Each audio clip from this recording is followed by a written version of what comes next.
need a stand, you can use this. If you have to use your phone or something, got it all up here.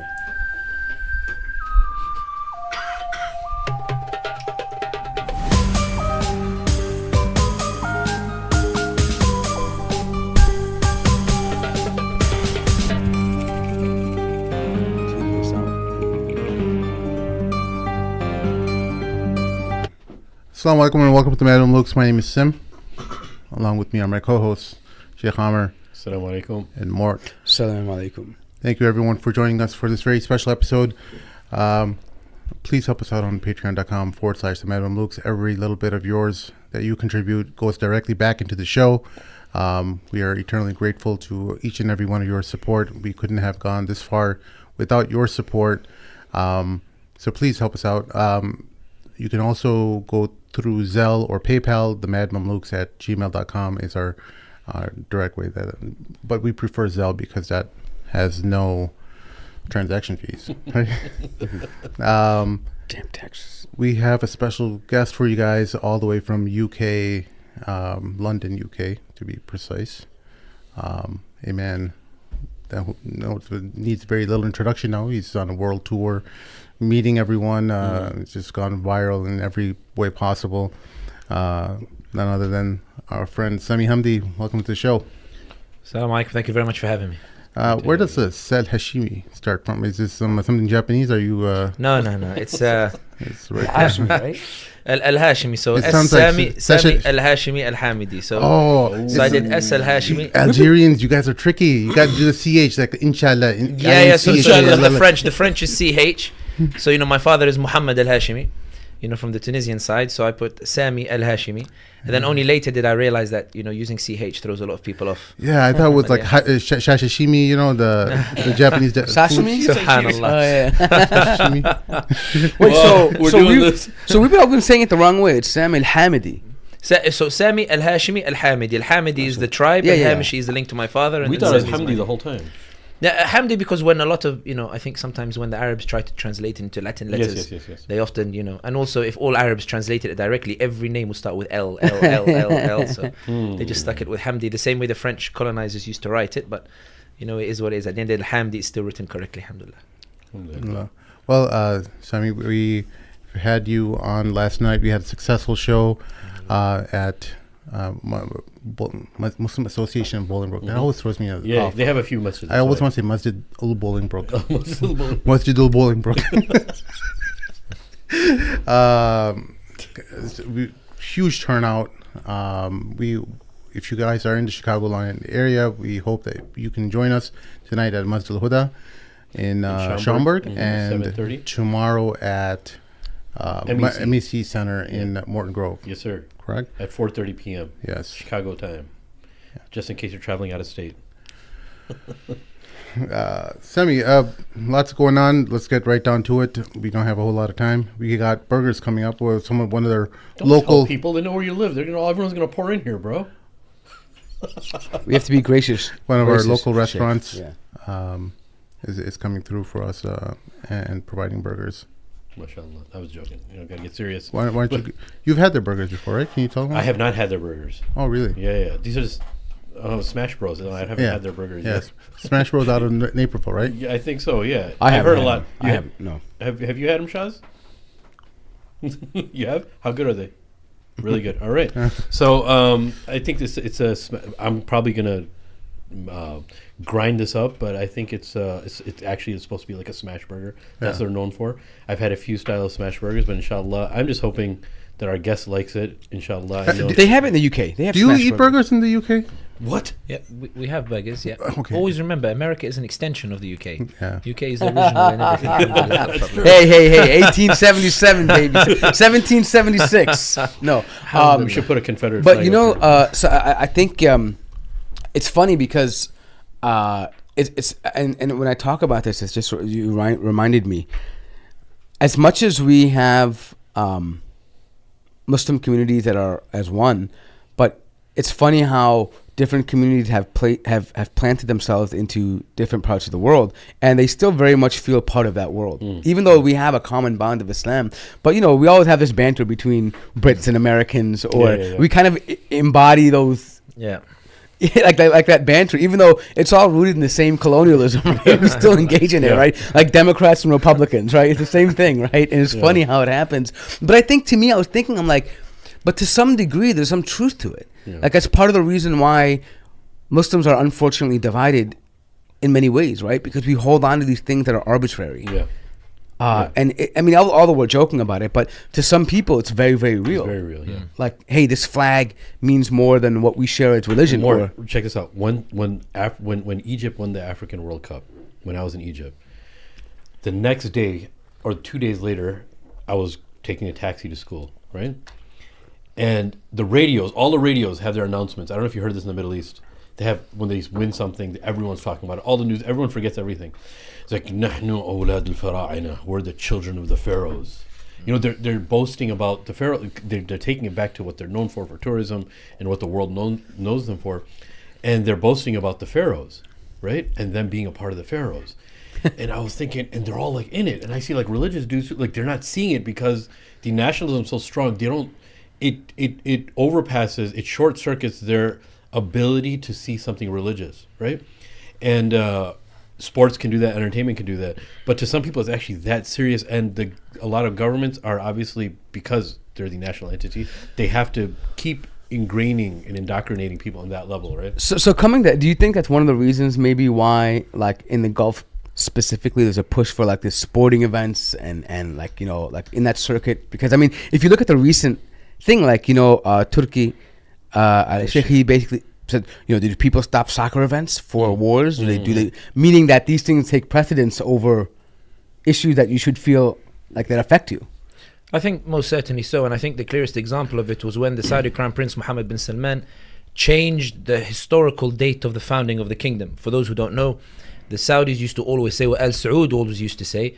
King Abdulaziz said it, Salman said it when he was in 2008 as well. Al Saud, if you sit in any of their majalis, they used to always say, Allah gave us dominion because we upheld the Quran and the Sunnah, and that Saudi Arabia was never a tribal endeavor, it was a religious endeavor, and that the Saudi kingdom began not when Al Saud were in control of Dir'iyah, but when Muhammad bin Abdul Wahhab and Muhammad Al Saud shook hands and said, we will fight to re-establish Quran and the Sunnah. So they always, even in Salman's letter in 2008 in the Riyadh newspaper, he says that the Saudi state was not a tribal endeavor, nor a human ideological endeavor, nor a philosophical endeavor. It was an endeavor built on Quran and the Sunnah. So when Muhammad bin Salman ordered historians to change the date from 1744, which is when Muhammad bin Abdul Wahhab and Muhammad Al Saud signed that pact, to 1727, which is when Muhammad Al Saud became a county chief on a small village on the outskirts of Riyadh of Dir'iyah, bin Salman essentially trying to say that the Saudi identity is not rooted in an endeavor related to Islam. It was a tribal endeavor that Al Saud embarked upon, and all the tribes decided to follow Al Saud. So that's the clearest indication of this creation of a new nationalist identity. And even the Saudis amongst themselves now, they're now talking about, you know, there's that song that's gone viral, you know, how the Saudi fog, you know, yeah. the Saudi is on top. And I think that's a very new phenomenon. I think those who used to go to Saudi and live there before, you'll know all the Saudis used to say that we're rooted in Islam, that's why Allah gave us dominion. It was their way of deflecting the criticism of revolting against the Ottomans. But now I think certainly even in the UAE, and there's a push now to create, what does it mean to be Emirati? You see it in the UAE now. What does it mean to be Emirati? What does it mean to be Saudi? And that's new because the states before, even with the nation states, those nation states didn't emerge because people were chasing the nation state. They emerged because those borders are where the colonizers put those borders, and Muslims believe it was an Islamic duty to drive out the colonizers. When they did, they tried to unite some of the countries. Iraq, Egypt, Syria united for 6 months. Tunisia, Libya united for 24 hours. But the intention of those mujahideen at that time was to unite the states, and unfortunately it was scuppered. But your point is perfectly correct. There is a push now in the Gulf states to create uniquely nationalist identities that, according to the Saudi ambassador to the UK, he actually told Chatham House, I think it was Chatham House last year, he said that, you know, people always say Saudi is a religious entity, but it's not, and it never has been. There is a push now to rewrite the history. Whatever you might think of Saudi Arabia, whatever you might think of Muhammad, is irrelevant here. The point that is being made here is that bin Salman is redefining the Saudi identity as being rooted in 4 symbols: the palm tree, the souk, the door, and the horse. And if you notice in that symbol that he has for his new identity of the founding day of 1727, you'll notice there's no reference to Islam whatsoever. And even the picture that he used of Dir'iyah, the historical capital, you'll notice there are no minarets in that picture. They've been erased as well. The idea being that the Saudi identity now is not rooted in Islam, it's rooted in tribal endeavor, and he's really pushing that. Yeah. So based off of yesterday, I know, Mort, you had a Rolodex of cards and questions. And from amongst those questions, are you guys cool if we get into some of those questions? Yeah, that's fine. So, but, yeah, we're not going to read them off because we're not we have gonna so read them many. off, yeah. But we're going to take some of the ideas, or we can take some of the common themes that people are asking, Yeah. and then formulate those in questions. Yeah. So one of the things, just to start off with, on our way to the event at the masjid, you, me, Sim, and Sheikh Omar Haqqani, we were just talking about theories, and you had a beautiful theory, and I think this was going to be a good segue. One of your theories was that, and I think we all kind of understood this and agreed to this, is that when people have so much time and they're not really put under pressure, there's so many ideas that are almost useless in a sense. That's where over philosophizing takes place. But when something like this happens, a calamity like this happens, all of those ideas and differences kind of go away, and then we kind of start moving in a similar direction, right? Can you kind of shed upon that? So one of the things in the conversation, just for anybody who might get offended at the term useless, I didn't use the term useless. That was mine. I didn't use the term useless. I did. Yeah, the question was, why are there so many differences between different groups sometimes, and why they focus a lot on those differences? And my suggestion was that I think a lot of it has to do with the lack of a common purpose, because when you have a common purpose against a threat that is immediate, the practicalities dictate that you have to discard those differences in order to go after and resolve that particular cause. And I struck the example of, even in the seerah of the Prophet Muhammad sallallahu alaihi wasallam, you realize that the Sahaba themselves, because they always had an imminent threat in front of them, they were always united in purpose, whether it's in Badr or Uhud. So they didn't really have time to expound on some of those ideological differences that we see emerge today, because the reality was, because everybody's going after a particular purpose, there was no time to overcomplicate these philosophies or come up with these complex, mental gymnastics over what certain concepts might mean in Islam. Also, I remember, we made the point in the car as well that one of the things that we admire about Sahaba when you read about them is people focus less on the ideological aspects of the Sahaba, but more on their actions. So when people praise Umar ibn al-Khattab radiallahu ta'ala an, you'll notice a lot of people don't actually talk about fatwa that he had. They talk about his actions in his everyday manner, the way he used to distribute justice, the way he used to go out in the night to seek out the homeless and the hungry in order to feed them, the way he was relentless from morning to evening. One of the historians, they have an account of Khalid ibn Walid radiallahu anhu, when he was, and let's put it bluntly, when he felt humiliated after being demoted as commander-in-chief. For those who don't know the story, Umar ibn al-Khattab told Bilal ibn Rabah and Abu Ubaidah ibn Jarrah that when Khalid enters the mosque, tie his hands with his turban and demand, did he transgress in his powers or not? And Umar ibn Khattab had already decided to dismiss him as commander-in-chief. Khalid ibn Walid is reported, frankly, to have gone back to Syria in his home and to have been deeply, bitterly disappointed. But the historians relate that Khalid ibn Walid, in those last 4 years of his life, finally got to see what Umar ibn Khattab used to do on a day-to-day. And he was so stunned by the actions of Umar ibn Khattab from morning till evening until night that he said, this man is more deserving than anybody else to lead. And on his deathbed, he named Umar ibn Khattab as the executor of his estate, dictating to everybody that I have no vendetta left against Umar ibn Khattab. Umar ibn Khattab is the executor of the state. The point that I'm making here is, when you read about Sahaba, you praise their actions. Bilal bin Rabah was asked, I saw in a dream that your footsteps were ahead of me in Jannah. What is the act that you do that brings you closer to Jannah? And he started thinking, and he said, well, every time I make wudu, I pray 2 rak'ah. For example, we're praising the actions here. And I feel sometimes that when you hear the debates that take place between our modern day scholars, and this is no disrespect to them, they do a lot of good. But I do feel like a lot of the rhetoric and debates, you struggle to find its relevance towards our day-to-day lives. What is your aqidah? Is your da'wah this? Is this kind of thing? And you think, I don't really understand the point of what you're saying. And that's the point, in that what Palestine has shown us is that Palestine is the immediate battle in front of us. So suddenly everybody's discarded their differences because they realize that now we have to collectively go after this initiative. And I think that one of the reasons, and I won't go on too long about this, Muhammad Asad in his book Road to Mecca, he says that it is not Muslims that made Islam great, it's Islam that made Muslims great.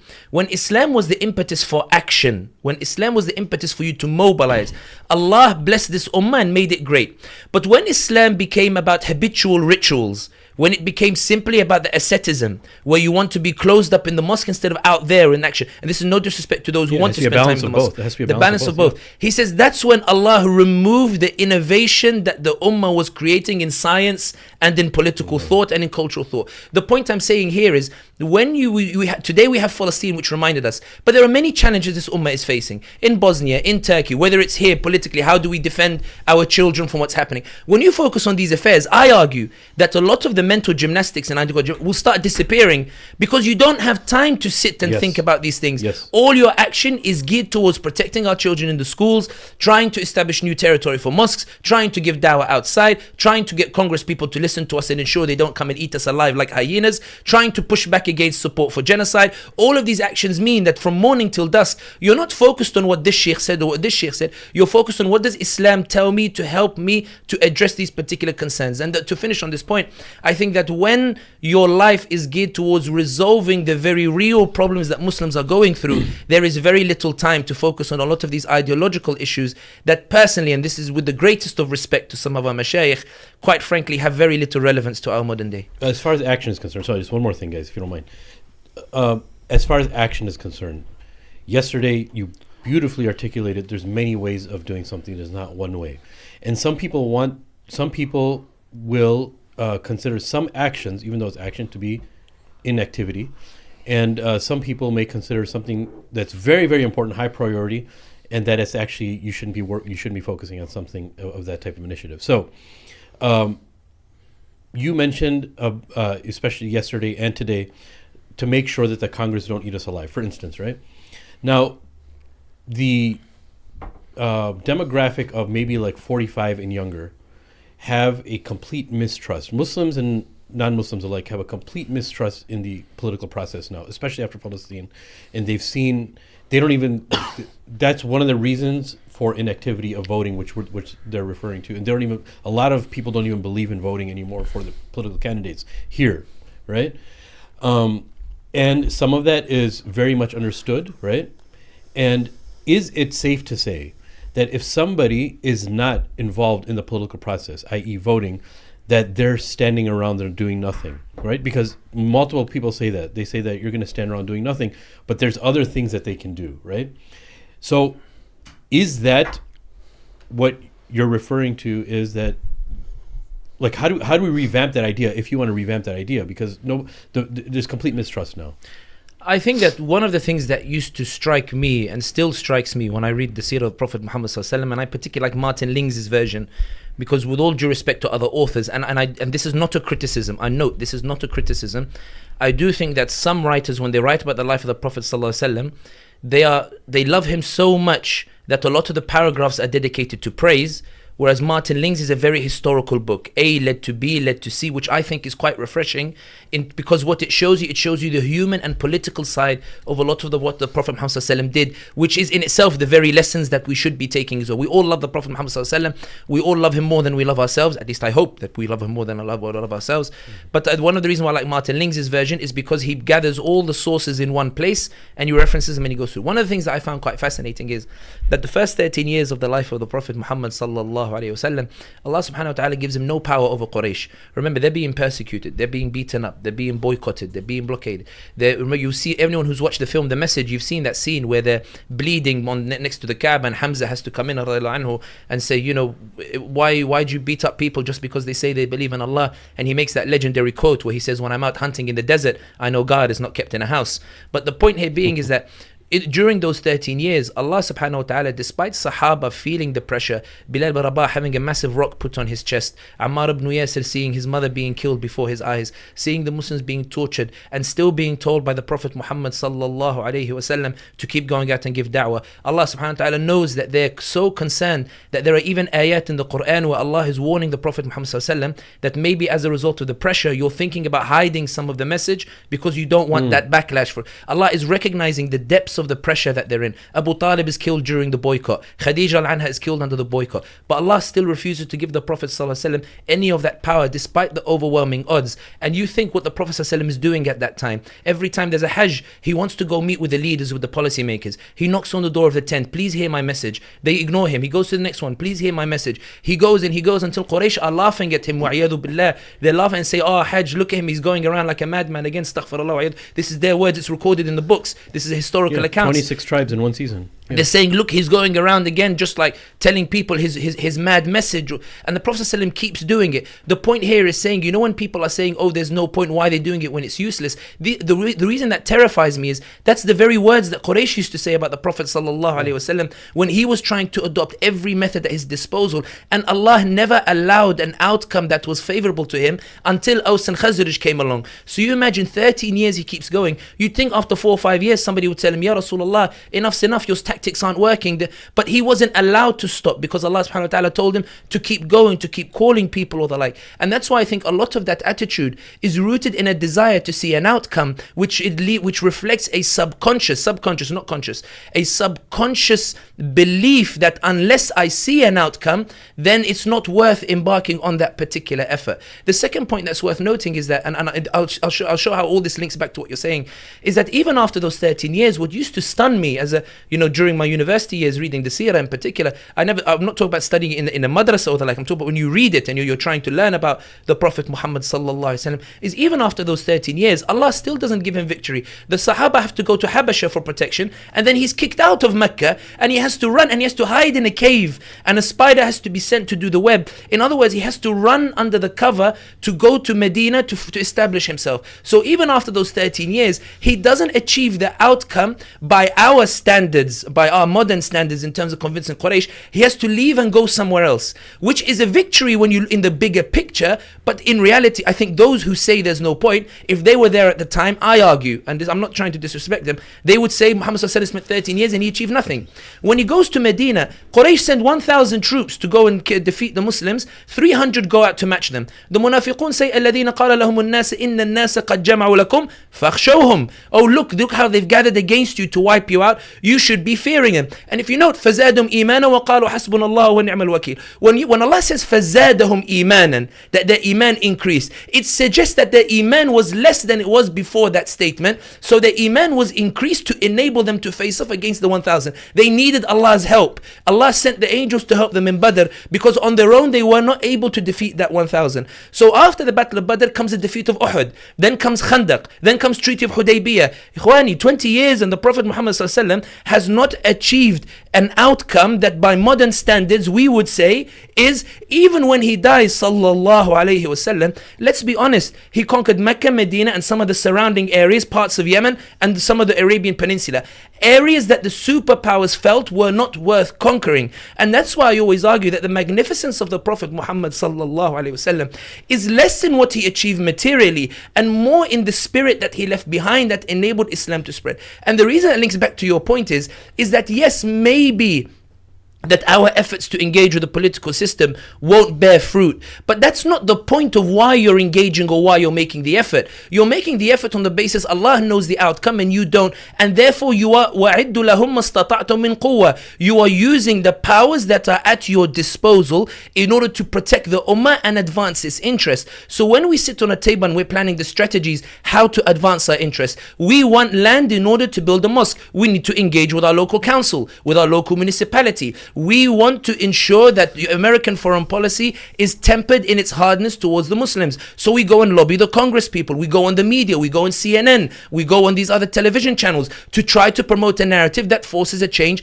And we've seen it with regards to the Israel or in terms of the way the humanitarian pauses and the truth we'll talk about later on. But the point here being is when people say, for example, that voting or this stuff doesn't matter, I think it's less about the fact whether it matters or not and more about using the powers that are at your disposal. When Kamala Harris is doing the video where she says that we're announcing an initiative to combat Islamophobia, that it's not because she cares about the Muslims suddenly, it's because the Democrats sat on a table and they identified a threat to their influence. The threat they identified side is the Muslim using the vote to power. So even if you can't see the outcome, acknowledge that the other side believes that you have the power to hurt their interest if you vote a certain way. When they sorry, I don't want to break your.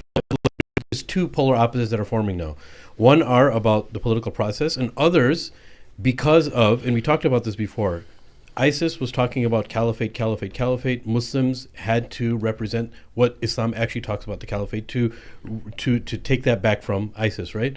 Now, people our age, 40 years old and younger, are talking about the way of Salah ad-Din al-Ayyubi as far as Palestine is concerned, and their trust in the political process is going away because they've lost it. So now, is it that we have to make a choice now, or is it that we say that both of you guys are correct?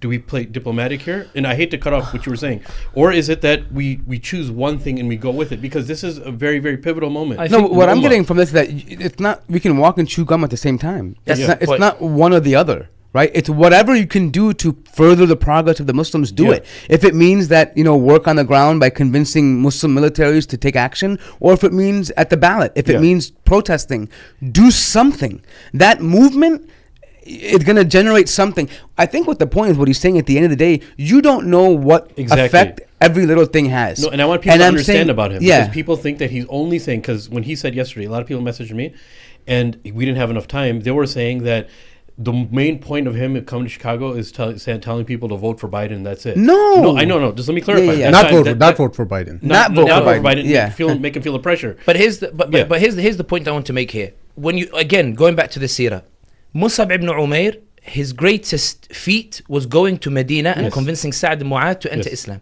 And Musab ibn Umair died soon afterwards. But we credit Musab ibn Umair, even though he never saw the Prophet ﷺ enter Mecca, his contribution was immense. Allah rewarded him with Jannah, and now he's in Jannah with the Prophet Muhammad sallallahu alaihi wasallam. His purpose, that Allah chose him as a vehicle to get Medina to enter into Islam. The Prophet ﷺ chose him because of his ability. He deployed his eloquent ability to convince Sa'd and Mu'adh who threatened him, and that was done. Hamza radiallahu ta'ala anhu. Hamza was a formidable force in tempering some of the worst of the atrocities committed against the Prophet Muhammad ﷺ in Mecca itself. When he became Muslim, people turned around and said, how is it that the drunkard Hamza has entered into Islam, the mighty warrior, the mighty hunter? It was a huge boost for the Muslims, but he died in Uhud. When you look at, for example, the other Sahabi, for example, Ja'far ibn Abi Talib, he dies after the Prophet Muhammad, he dies before, but he dies in the battle where his arm is chopped off and then the other arm is chopped off and his head is chopped off. The point is, Ja'far ibn Abi Talib dies on the battlefield, but he serves his purpose in Habasha when he takes the Muslims there. The point is, when you read the Sahaba, and this is what I meant about action, their feats are in their actions in which they contributed to the advancing of the Muslim cause. Nobody says Musab ibn Umair failed, even though he was killed in battle. No one says that these Sahaba who never saw Fath Mecca failed, even though they never saw the outcome. The reason being is we celebrated their striving that set the stage for the next group to go and capitalize on the effort. And that's the point I want to make here, and that even here in the US, I think some people assume that they are the center of the ummah. They are the be all and end all. But the ummah is one body. Not only, I went to Bosnia, and I remember when I went to Bosnia, and bear in mind, I was born and raised in London, and we talk about our challenges, but we were never persecuted because of in the way they were. The communism and atheism. Atheism, executed Muslim association, shut down, Quran ban. They had the Muslim question. They even divided Yugoslavia into 9 provinces because they wanted to make Muslims the minority in each province. They would go out and make sure in Ramadan, if the lights were on at Fajr, that they would go in the house and storm them so they can't fast. Exactly. And then the Serbians, Mladic and Karadzic, they were blunt. They said, we're here to eradicate the Muslims. We're here to take revenge on the Muslims. We're here to punish those of our blood, so the Balkan people who accepted Islam and refused to let it go. When the Bosnians today, alhamdulillah, they have survived all of that, and they are flexing and they are expanding their power, and they are trying to resist the Dayton Agreement which seeks to paralyze them, you can't go to them and say that the Ummah is failing there. They engaged and they participated and they pushed back and they succeeded. Even the elections, in Turkey's elections, many people are upset with Erdogan, about Erdogan's pragmatism, including me. They're upset with his pragmatism or the like. But one Turkish sheikh in one of the Islamic movements, he said, look, At the end of the day, we've spent 90 years resisting secularism, Atatürk secularism, Yeah. lifting the ban on printing of the Quran, getting Adnan Menderes to bring the adhan back, getting the hizmets back, getting our sisters in hijab to go back into university. Erdogan has his flaws, but we will fix him, not Kilic Darulu, not the Europeans and the Americans. It doesn't matter what you think about Erdogan. He's the product of 90 years of our effort. We're not saying it's perfect. We're saying we will fix it, not him. And that's the point I want to make here, in that the Turks used the powers that they had to break the chains of Atatürk secularism, so much so that, remember the night before the election, where did Kilic Darulu go? Atatürk's grave. Where did Erdogan go? Hagia Sophia, and you saw the thousands of... And that motivated people, by the way. No, but think about it. Think about the message. That a president believes that the decider of his success in the elections is not Atatürk and the secular legacy, it's Allah subhanahu wa ta'ala and Islam. It was phenomenal, the symbolism that it suggested. And that's... But there's also one thing I just want to... While you're highlighting all these wonderful things, right? But at the same time, when we go back to the example of Yathrib or Medina at that time, or Yathrib at that time, nobody knew what Allah subhanahu wa ta'ala was planning. Yes. The events he put into place to facilitate Mu'adh bin Jabal going there and his da'wah becoming effective. Because that da'wah would have never become effective if Allah hadn't already planned that. Yamkuruna wa yamkurullah. And so what I'm saying is, you don't know what... For example, I don't know this for sure, but we talked about this before, right? Like, Donald Trump came into America and he made the entire establishment question the media.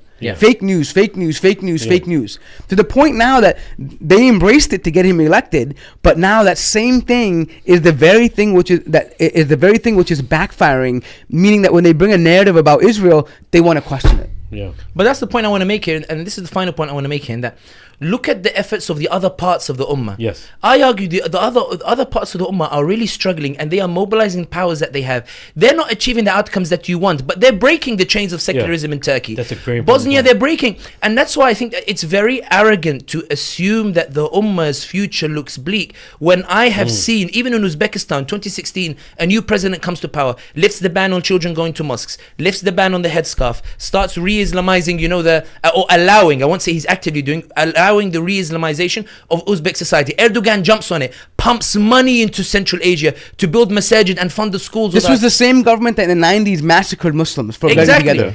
But you see how this came about because the Uzbeks believed that even when the odds looked bleak, they had to keep going, they had to keep moving. They didn't know what strategy would work, but they believed that if they didn't adopt the strategy, then nothing would change. And that's the point I want to make here. I understand people might say this works, this doesn't work, or the like, but the reality is that we have to use every tool at our disposal. And the reason I made the point yesterday about voting is not because I believe that voting in and of itself will make the change, but because today politically the Muslim vote is the deciding vote in 3 or 4 of those swing states. The reality is that if Muslims don't vote Biden loses, and that's and that's power. And that's why I'm saying that sometimes I told the Muslims, acknowledge that power and decide how you're going to use it effectively. Will you use it in a way that convinces the Democrats that you will not vote Biden, and therefore force the Democrats to remove Biden as their candidate and put somebody else, so that the world says that when you upset the Muslim vote, you pay a price for it?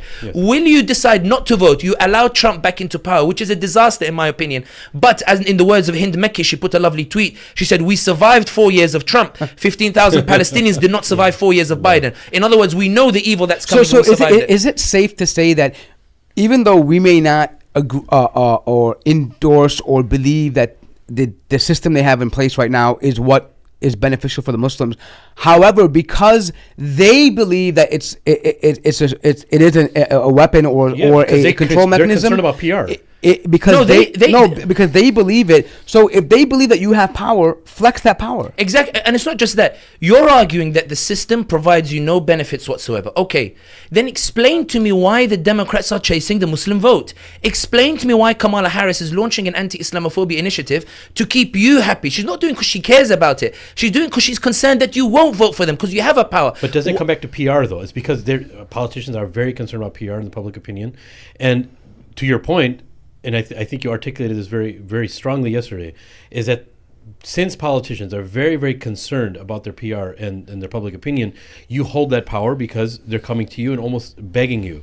And the second thing is this, and I think this is very, very important. The plea that you articulated also yesterday beautifully, I saw it as, because I was sitting right next to you, I saw it as somebody who's desperate because all systems have failed. And this is a very, very important point.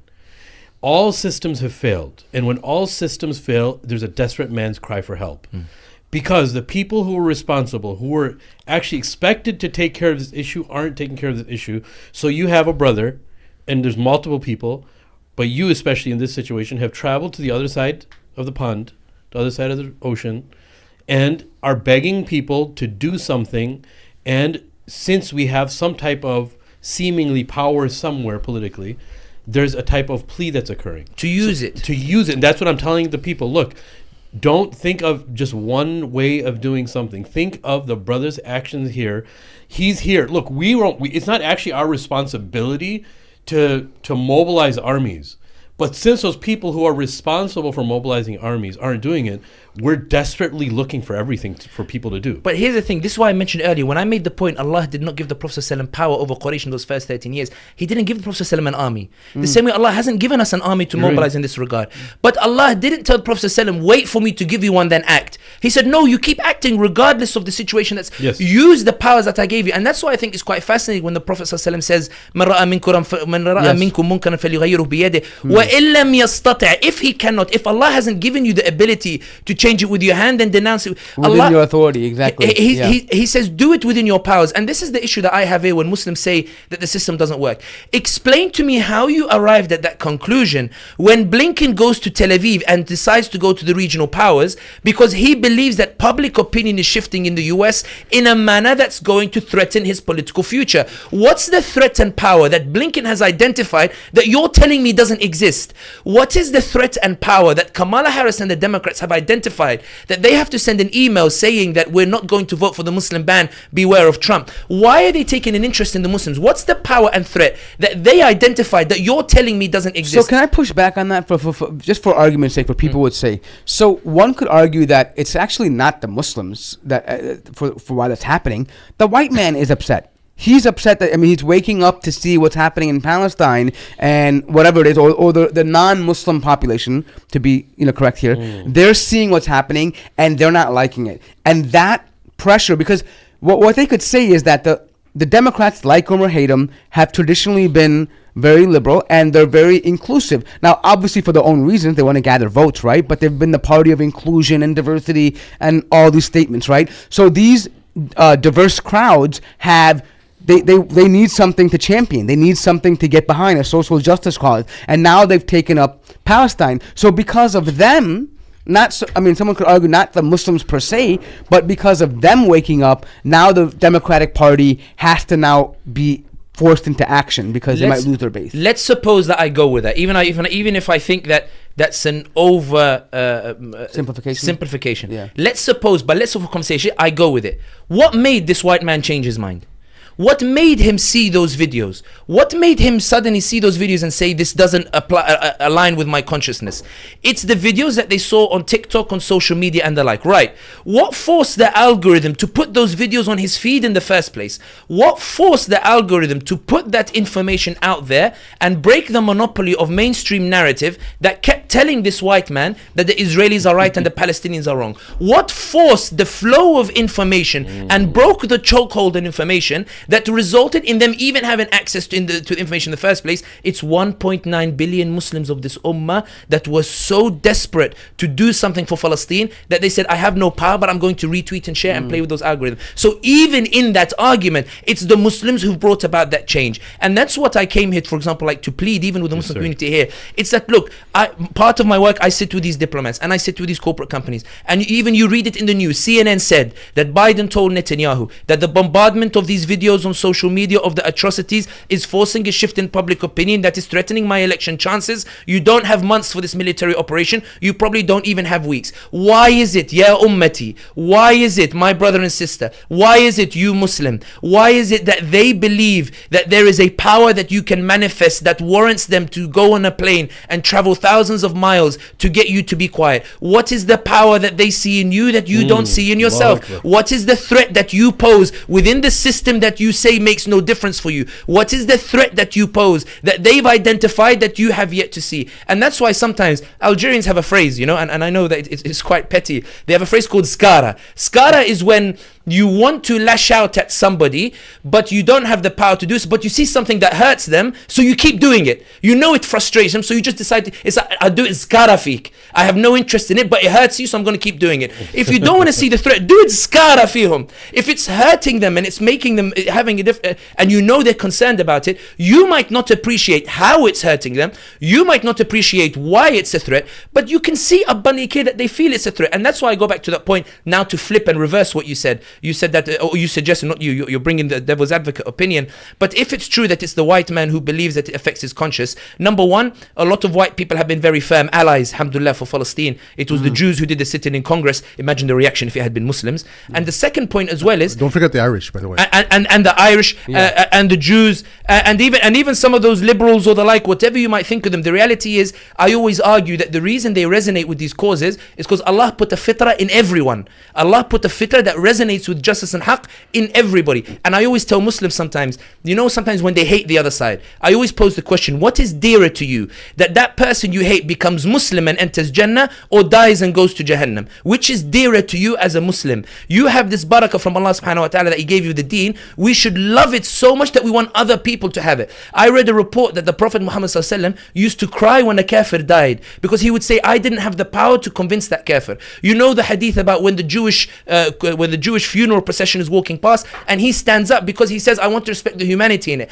Yes, Allah told him don't do it again, but it shows you how the Prophet ﷺ's attitude was towards non-Muslims. And that's why I think that when you flip these lens afterwards, you start, even the ayah, وَمَنْ أَحْسَنُ قَوْلٌ مِمَّنْ دَعَا إِلَى اللَّهِ وَعَمِلَ صَالِحًا وَقَالَ إِنَّنِي مُسْلِمِينَ. We always forget the ayah that comes after it. We love saying that Allah, the best person who is the one who calls to Allah and does good deeds and say we are Muslims. But the next ayah, Allah says, وَلَا تَسْتَوِ الْحَسَنَةُ وَلَا السَّيِّئَةُ إِدْفَعْ بِالَّتِي هِيَ أَحْسَنُ فَإِذَا الَّذِي بَيْنَكَ وَبَيْنَهُ عَدَاوَةٌ كَأَنَّهُ وَلِيٌّ حَمِيمٌ. Allah has given you an indication of who da'wah is given to. He says the good deed and the bad deed are not equal. So if they do something bad to you, don't respond with the bad deed. You respond with the good. That's why Omar Mukhtar, when they captured the Italian prisoners and his soldiers said, let's torture them the way they torture us, he said, they are not our teachers. But Allah says, فَإِذَا الَّذِي بَيْنَكَ وَبَيْنَهُ عَدَاوَةٌ. The one with whom you have an enmity today. The straight after the ayah about da'wah. So who are you giving da'wah to? One you have an enmity with, not one who's neutral. One you have an enmity with.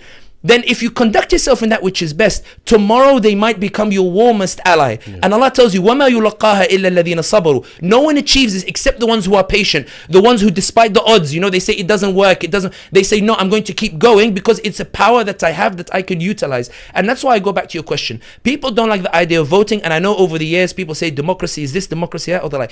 But Allah subhanahu wa ta'ala has put us in this environment. We have a battle that's in front of us. The question we ask ourselves is not what system is ideal, it's what tools can I use to leverage for the interest of the Muslims? What tools that are at my disposal to ensure that we can build a platform? I think, and I'll finish on this point, I think a lot of the criticism of strategies comes from, and I don't mean to insult these brothers, but comes from a subconscious arrogance in which they desire to see the outcome in their lifetimes. And that's why I gave you the example Mus'ab ibn Umair. He never saw it, but it didn't matter. Prophet ﷺ never saw Islam in Argentina. He didn't see Quds liberated. He didn't even see Islam enter Persia, via Qadisiyah when Sa'd ibn Abi Waqqas took the army over there.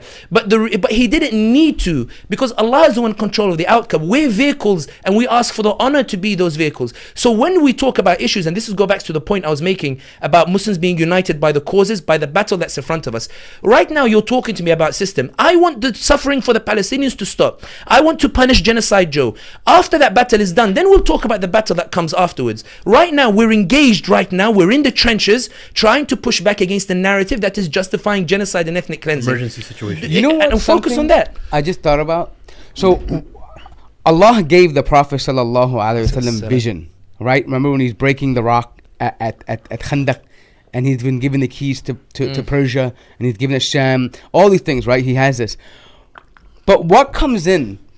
What happens directly before, even though it didn't happen during the Prophet's lifetime, but victories came, right? But what happened right when those initial smaller victories happened? إذا جاء نصر الله والفتح Yeah. ورأيت الناس يدخلون في دين الله أفواجا. Yeah. And right now we're in that phase where, because of what's happening around the world, Yeah. people are entering Allah's religion in numbers. Yeah, yeah. It's, I mean, you've seen, I'm sure, on TikTok, people opening, I mean, for crying out loud, they're so desperate they're opening letters of Bin Laden, even though whether we agree or not, but what I'm saying is that they're looking for something. Yeah. And Allah is opening this for them. And it could be that this is the precursor to what is about to come. But do you know why that's terrifying, Murtada? I tell you why it's terrifying. Do you know how I read it? I read it that Allah is sending a message. Ya ibadallah, don't get it twisted. I don't need you. I don't need you to spread the deen. I can do it. What's the story of Yunus alayhi salam? Yunus abandons his people because he's frustrated that they won't listen to him. Allah makes him swallowed by a whale. When Yunus comes out alayhi salam, he finds his people guided.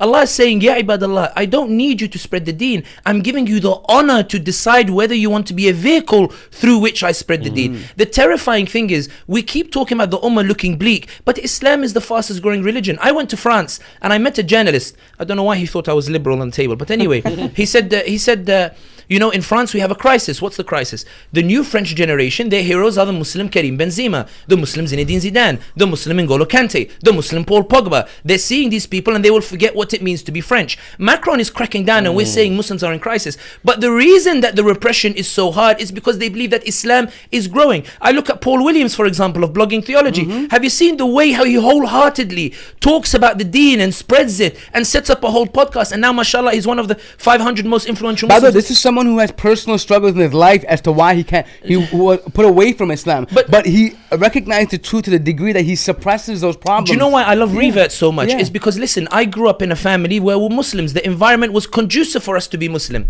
But these are people who knew the price they would pay in their lives with their families and the heritage. I talked, for example, to one of the imams who was a revert, and he said, when I go back to my family, you know, to go and see them, it pains my heart that my mother's still not Muslim yet. Yeah. I pray. We don't have that kind of fitna. But the point that I'm making is that when we see these people, they start to open the Quran, they start to read, they start to turn to Islam. They're not turning to Islam because we have mighty armies. They're turning because Allah is supreme and His haqq is Yeah.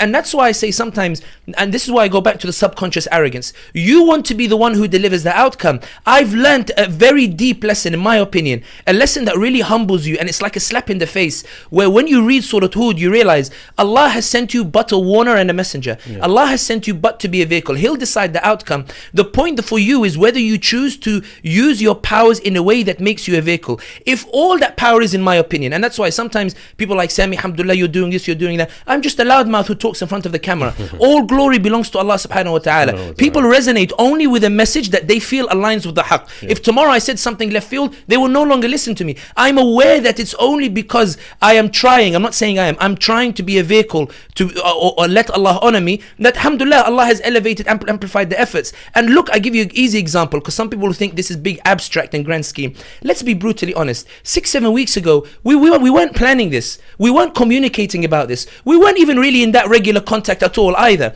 But because you took a step and I took a step, Allah has decreed that it's better to find a way to bring these two efforts together and expand on that. Even with yaqeen, same thing. In other words, when you take the step, Allah opens doors that you didn't think were possible in the first place. And that's the point that I go back with this. Yes, you might not like the suggestion of the strategy of voting or mobilizing or speaking to your Congress people or the like. But that's not the point. The point is, these are powers that we can deploy.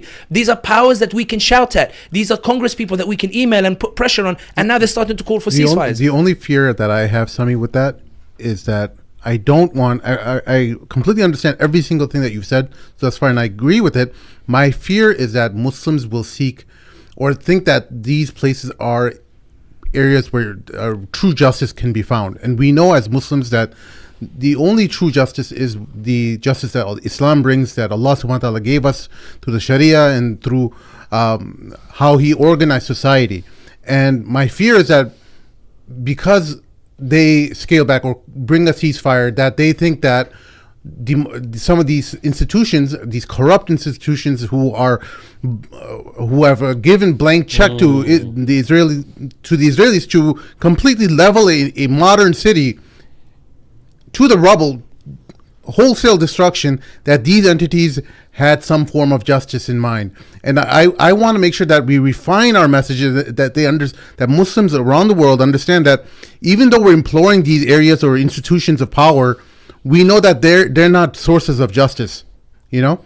So I think to add on that, I want to add on that question. So because there's always this conversation, right? Like, we unite upon haqq and not batil, right? And someone would say, well, listen, we cannot have a positive outcome by doing something which is not sanctioned by the religion. So if we're I'm just putting it out there. If you were to go out there and vote and trust and say, okay, they're going to do something, or we're having an effect, right? But is the outcome truly going to be lasting if it's not something from, I guess, from a Islamic perspective? Okay, let's talk about the Islamic perspective. Sahaba interpret from the deen, because only a minority of Sahaba graves are in Medina. Most of them are buried outside of Medina, because they interpreted that Islam meant they had to go out to new societies and spread the message. Sahabi turns up in China, no one speaks the language, no one's heard of the deen or the like. What does he do in order to try to spread the deen? He identifies who are the leaders in the society. He identifies who are the movers, who are the influencers. He asks for meeting with them. He sits down with them. He talks about the deen. And then they look at his actions. They see that he prays. They see he's just in his trade. They see that his actions are something. Why do you not cheat me like my brothers cheat me, for example? And as a result, more people start entering the deen. Through his engagement, he starts spreading the deen until Islam begins to take root, so that the new generation comes up that suddenly establishes that Islamic state that you've been talking about. The reason why I say in terms of voting, it's important to note and to clarify what I said. I'm not saying that voting will lead to the results that you want to achieve. I'm saying that voting is a tool that you can use to leverage for the interest of the Muslims in order to try to create more benefits for the Muslims, either whether it's in Palestine or even here. I think that the other point I want to make is this. The suggestion that we've done it before and it didn't work, I think is a very arrogant suggestion, because it assumes that your lifetime is the only lifetime the Ummah has lived in. 90 years ago, the Muslim world was under official colonization. Colonization was such an integral part of the global order that when France was liberated in 1945 from Nazi Germany, and the Geneva Convention or UN Declaration of Human Rights was about to be written by the Allies, they wrote every man is born free. The Algerians thought the document applied to them, so they took to the streets in protest demanding independence from France. France celebrated in Paris and massacred 30,000 Algerians. If I tell you today the global order today, do we see official colonization? We don't. Why? Not because they had an epiphany, because we made it impossible, because our forefathers, they made jihad, they went and they fought. My grandfather as well, Ammar Gammadi, in the mountains fighting against the French. He used to say, we never thought we'd see independence because we were never militarily superior to the French, but Allah wrote it for them. The point I'm saying is that after official colonization is ended, we have these independent nation states, and some of them are trying to merge, some are not. They have their challenges. Then you have Arab Spring, in which we topple authoritarian regimes. Yes, it's chaotic, but I always argue chaos means that there is no power superior to another. They're now battling out to try to establish a new... We brought down that order. The reason why I say that is, you talk about like you voted and it's never produced an effect. But let's be brutally honest. How many times have you voted? In the 1980s, we were struggling to build mosques. In the 1990s, we were talking about how to engage with society. In the 2000s, it was about 9/11, how to protect the community. In the 2010s, we finally got Muslim representatives. And yes, they are deformed in the way that they represent the values, but they are the result of the effort you put in. You put a little effort, you produce those. If you look at it from that perspective, there's a trajectory that suggests that it's going upwards. You may not like it, but you cannot deny that the efforts of this ummah is resulting in very slow paces forward. So when you turn around and say there's no point, I think one, it's a disrespect to the efforts of those before us who were never in a privileged position to even say that there's no point, because they were under heavy pressure and they fought to make gains for us so we wouldn't have to suffer that pressure. Think about the conversation we're having today. We're not talking about reactive measures, we're talking about proactive measures. Do you think in the 1980s they had the luxury to talk about proactive measures? They were all talking about reactive measures. We're under pressure, racism and the like, and those, so we need to resist it. We need havens, we need mosques, or that. We're not having those conversations anymore because they achieved something for us. And that's why I always say, and another brother said it to me as well in another podcast, where he said, every time we vote, we don't get the right representatives. Yes, Sidi, how many representatives have you had over the past 20 years that represent the Muslims? Not many. It's a new experiment that we're testing out. We failed on the first try. We try on that second try. But more important than that, and to put it into something that's relevant, when people say, okay, voting, and what if the other guy is worse than Biden or the like? The point of punishing Biden is not that the other candidate will be better than him. Think about the Zionist lobby. Why does everybody fear the Zionist lobby? It's not because they can deliver candidates is because they can punish candidates. Step out of line, they can punish you. Imagine how much respect the Muslim community will have in America if it shows it can also punish candidates. That if you step out of line, it can also punish you. So even if the other candidate is worse, you've established a precedent where you can punish candidates. Imagine the considerations of political parties in future in the way that they approach you, in which they no longer come only to say Eid Mubarak in the mosque. They come out of concern because they don't want you to punish them again. And that's the point that I want to make here, in that the Ummah, we always believe that one generation has to achieve success and that's it. But I met my grandfather, who was a mujahid, who did things that many in this Ummah, at least in the Western Ummah, probably would hesitate to do. He went to the mountains and he picked up his weapon and he fought against the French. He put his life on the line. I wouldn't dare to discredit him or to show disrespect to his efforts by saying that there's no point in moving forward from the platform that he fought to give us to be able to even have these conversations, because he didn't have the luxury of those conversations, because he was in an environment where women would be lined up and have the hijab removed because the French would say that's how we civilize you. He was the one who had his cousins who had her breast chopped off. He was the one who had horseshoe marks on his body and on the bodies of some of these other Algerians during the torture that they had to put up with. We're not suffering that, but the reason we're not suffering that is because they didn't sit down and do nothing. They mobilized and used their power. And that's why I think that when we have these conversations, we should be wary not to disrespect the efforts of those who came before us, who loved us before we were even born and wanted to make an environment better for us. And we should have that same attitude. I agree, you're not happy with the outcomes that are before you, but the outcome is not on you. The outcome is to set the stage for Muslims to continue expanding and moving forward. And that's why I think, alhamdulillah, yesterday I went to that masjid in Bolingbrook. It's a wonderful masjid. I don't think that was there in the 1960s or 1950s. It wasn't. That's the result of the efforts of Muslims who, when they came here, they didn't say there's no point in engaging with the system. They went to the municipality. They went to buy the church. They went to ask permission to convert it. When we say ask permission, did that degrade the Muslims? Did that degrade their status? No, because they achieved that mosque through which we were able to now have a conversation on how we move forward. And that's why I think, and I go back to this point about the idea of subconscious arrogance. Once you realize that Allah is in charge of the outcome and your honor is in being a vehicle to try to achieve it, you let go of this idea of this image of you at the end of your life standing and saying, brothers, we did it, and everybody clapping for you. Instead, you start to appreciate that that's not my goal here. My goal is to use the powers I have in order to try to advance the case of the Muslims in whatever way I can. Right now, I feel that the best way to do it, the only powers that I do have, is this tongue of mine, is to shout as loud as I can and take every opportunity to tell brothers. And I hope Allah gives me more power to take. But I don't have the powers you want me to have to achieve the outcome you want. But I'm not going to sit quiet. I mean, the I would add to that is that do everything that you just said, but also add and highlight to the corruption of these institutions too. To point to them, because one of the things that people in America are gravitating towards Donald Trump is because he's blatantly saying the quiet things, that the things that the politicians wanted to keep under wraps out loud. He's saying things. That's what people are from different sides of that. People who are liberal who are voting for him because he's saying what they don't, what the politicians don't want to say. And he's even though he's joining the system and he's becoming part of that machine, that past 4 years that he had as a president, he did everything that the other guys did. He didn't do anything different. They're all the same. But what he does say is he says everything, what they say, or the term that you always say, he says it like it is. He says things like it and he draws people. Why? Because he's highlighting the corruption that's entrenched in politics. But flip the other side as well. Apologies, Murtada, just on this point. And like for example, like Ilhan, Omar, Rashid Tlaib, for example. And yes, like they've done things where as a Muslim you think, Inna lillahi wa inna ilayhi raji'un. The reason why sometimes I hesitate to completely tear them down is not because of what they do, but because of how the other side is responding to them. When I see them froth at the mouth at the presence of Ilhan Omar, I don't think they're upset at what Ilhan Omar is doing. They're upset at the trajectory she represents. Where once upon a time there was no one who looked like Ilhan Omar in Congress. Now there is somebody who looks like Ilhan Omar in Congress. So the only conclusion is that in future it will only get better. There will be more representative Muslims who will be more braver in espousing those values in Congress, and they fear that that will force some change in the system. Even if it doesn't, I'm not saying it will. I'm saying look at the perception of the other side and how they are viewing those gains. And that's why I think the reality is even and I like the example of American football, even though I don't know why it's called football because you don't use the feet in it. Came from the Brits, by the way. But so I just like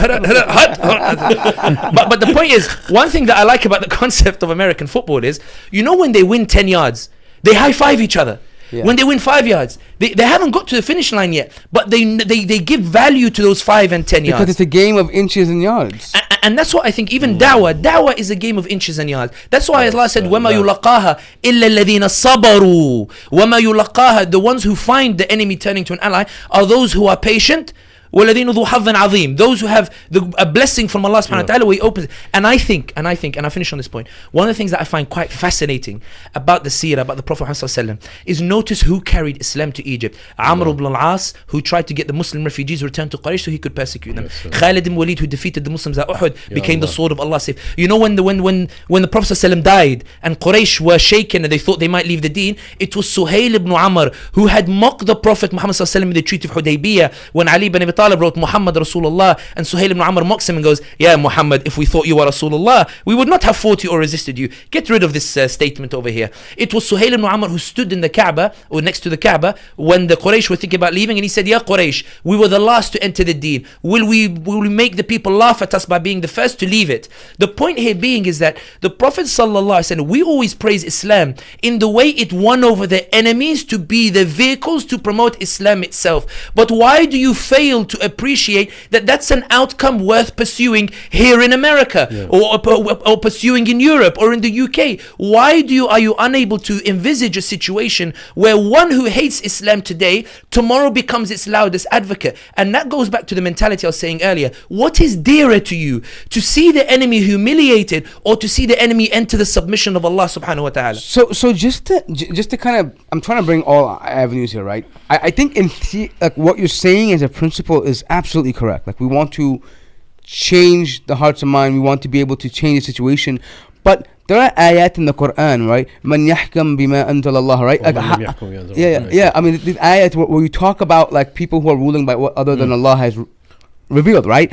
How do you rectify saying, okay, well, if I vote, I'm upholding a system that recognizes that authority and mulk belongs to other than Allah, that it belongs to human beings, it belongs to other forces, right? How do you, like, how would a Muslim who holds that view? And I'm asking it because I think it's a valid question. Yeah. I think that when people read these ayat in the Quran, and especially people who believe in the hakimiyyah of Allah subhanahu wa ta'ala, they say, how can you appeal, even if you say that you don't believe in it, but the very act of engaging it and supporting it by even a vote, how do you rectify that? And more, can I add this to what you're saying? It's directly in line, because there are people who don't want to get specifically involved in that process, not out of arrogance, but rather for Islamic reasons. Right. They actually don't think, they actually know the outcome is up to Allah, but for legitimate Islamic reasons, right? And that's one of the things that we obviously as an ummah have to deal with, right? And so, but because there is Islamic legitimacy to their statement, and this is where I mean, I know a lot of scholars refer to as emergency situations when something's an emergency, but yeah, your take on it. Because I think I don't think it has anything to do with emergency situation. I think it has to do with another ayah which helps you to interpret the ayah that you mentioned, which is وَأَعِدُّ لَهُمْ مَسْتَطَعْتُم مِّن قُوَّةٍ, which means prepare for them, prepare defenses or prepare against them power as much as you can. Mastata'tum. That's not an absolute statement. It's mastata'tum. Within the environment that you are in, use the means that you have to protect your community, to protect your ummah. The reality is that you not engaging with the system has allowed laws to be passed here in Congress that has affected us. Us not doing anything has allowed the hyenas to come around. Us not engaging with the media has allowed people to spread the lies about us that aspires a generation to come after us. Whereas when I say "A'iddu lahum mastata'tum min quwwa," come on, you've seen more Muslim people now start to appear on mainstream media and change the popular narrative and make people think twice. That's what I consider to be وَعِدُّ لَهُمْ مَسْتَطَعْتُم مِّن قُوَّةٍ. Allah didn't say guide yourselves to suicide, to halak. Allah also dictated to you to be strategic in how to use your. Allah says وَقُلْ لِعِبَادِي يَقُولُ الَّتِي هِيَ أَحْسَنُ. Say to my believers to say that which is best. Allah didn't say to say that which is tayyibah, which is nice, which you use. In other words, strategize in terms of the words that you use, and the proof of that is in the following part where he says إِنَّ الشَّيْطَانَ يَنْزَغُ بَيْنَهُمْ. Don't, when you speak in a manner that does not allow shaitan to cause fitna between you. Allah himself acknowledges there is strategy in what you do. When Allah subhanahu wa ta'ala tells Musa alayhi salam, اذهب إلى فرعون إنه طغى فقول له قولا لينا لعله يتذكر أو يخشى. Why is Allah telling Musa alayhi salam to go speak gently to Pharaoh? He's giving him a strategy through which to communicate to Pharaoh, as also the hikmah that Allah subhanahu wa ta'ala has. When you look at the seerah of the Prophet Muhammad sallallahu alayhi wasallam, the Prophet never took his army straight to Mecca as soon as he took Medina, because even he strategized and calculated that it would result in a defeat for the Muslims. The Prophet took his time to gather his strength to convince the tribes. Even when he went out in Badr, remember, when he goes out in Badr, he turns around and he says, Ashiru alayya. And Sa'd and Mu'adh turns around, the Ansar, they say, as if you are talking to us, Ya Rasulullah. The Prophet is going out to Badr and still asking for reassurance from Ansar that they are with him. The point is, even when you look at Prophet ﷺ in the seerah, he never did what these people are suggesting, which is all or nothing. The Prophet ﷺ himself planned, strategized, sent his people to the tribes. Even in the Treaty of Hudaybiyah, Omar ibn Khattab responded, as these brothers perhaps would have responded. Are we not on the haqq? Why are we making a deal that prevents us from going to the Kaaba when we have the greatest right to it? Why aren't we gathering our forces and going straight to Mecca to punish Quraysh? Because the Prophet ﷺ strategized that he didn't have the strength for it, and Bilal ibn Rabah is the one who turns around after and says, Ya ibadallah, see the positives in this. We now have 10 years freely to give da'wah and to spread the deen of Allah subhanahu wa ta'ala. So let me pause you there. So we're talking about isti'ana, right? So So the reason why I think I'm trying to think in the mind of someone who's going to be pushing back on this, right? Because we've all had Can this you make this the conversation. last one, because we've been on this for a while? Let's make this the last one. Yeah, and we'll move on. Yeah, but we've all had this conversation about these issues, right? But when you look at the event of sort of Hudaybiyah, right? We know that the Prophet ﷺ himself was reluctant to do this, but it was a command because Umar ibn Khattab got upset and he says, it's not my choice. I don't have a choice in this, right? But when we talk about... By the way, so upset that when the Prophet ﷺ ordered them to make their sacrifices there, they didn't do it. And it was Prophet ﷺ's wife, Salama had to tell him and said, go do it and they'll follow you up. Yeah. That's how upset they were. So what I'm saying about, when we talk about isti'ana though, like, can't we say that, okay, doing what we're doing now in terms of, because it seems appeals to me or maybe some other people that speaking about the issue on social media has had a far more greater effect. Like, for example, what I'm saying is this: the voting bloc of Muslims in America is not a lot, right? But if we can influence the people who are a bloc by the social media, by appealing to their fitrah, this injustice is happening, this violation through is happening. Da'wah. Yeah, da'wah. I'm saying not only that, da'wah in a nutshell. But I'm saying that, but the action is that they're on Twitter, they're on Instagram, they're on YouTube, they're talking about, they're forcing them to witness and view this, and that makes those people, you're appealing to people who have some goodness in their heart, some moral principles, and that activates them to work within their own system to bring it down. But look at the system, like we're talking about a system like it's an overbearing, powerful thing. Allah is so powerful that in this very system He gave Muslims a deciding vote in 3 swing states. Like that's what I'm saying. Like, that's what I'm trying to get people to understand. Yeah. That even within this system, you have a disproportionate amount of power. In the UK, for example, we're convinced the Labour Party is going to win, so we're just calculating, testing power. Here, you can actually people are saying that the Muslim vote here can decide the vote. You know, Rashida Tlaib's advisor, she made a point. She said that when Rashida went and said, "Listen, the Muslims will punish you," they said, while they can punish us in the swing states, they'll forget by November. You know, the idea is that they're acknowledging that you have, and that's the point, in that yes, the system is powerful, but Allah is greater, and Allah gives you opportunities from where you didn't expect them. And that's the point I want to make here. Yes, don't rule by what Allah subhanahu wa ta'ala has not decreed. Yes, but Allah didn't tell you leave yourself open to halak or to destruction. And the reality is, in our daily lives, let's be brutally honest, alhamdulillah, we're able to pray, we're able to fast, we're able to teach our kids, we're able to drink. I'm not saying be content with that. I'm saying that in its implementation day to day, there's not really any situation where we're forced into a haram situation. The reality, and that's the point that I want to say, in that even here, when you're giving da'wah, when you're in this situation here, I always give 2 scenarios.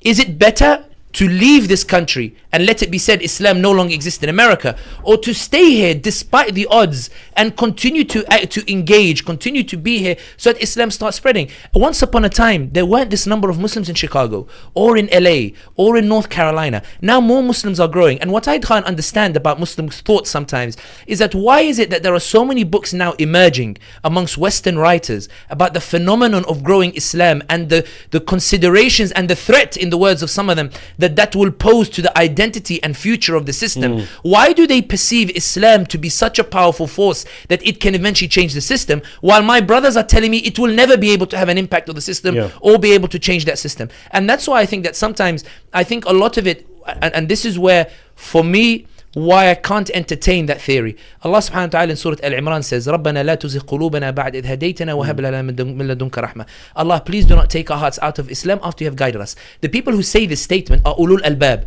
are those who know Allah subhanahu wa ta'ala. I think sometimes in our subconscious assurance, misguided assurance, that we are destined to die Muslim, we fail to have the urgency in our hearts to go out and act, even if it doesn't produce the fruits that we want. Because Allah also said, "I'malu ala Dawood shukra."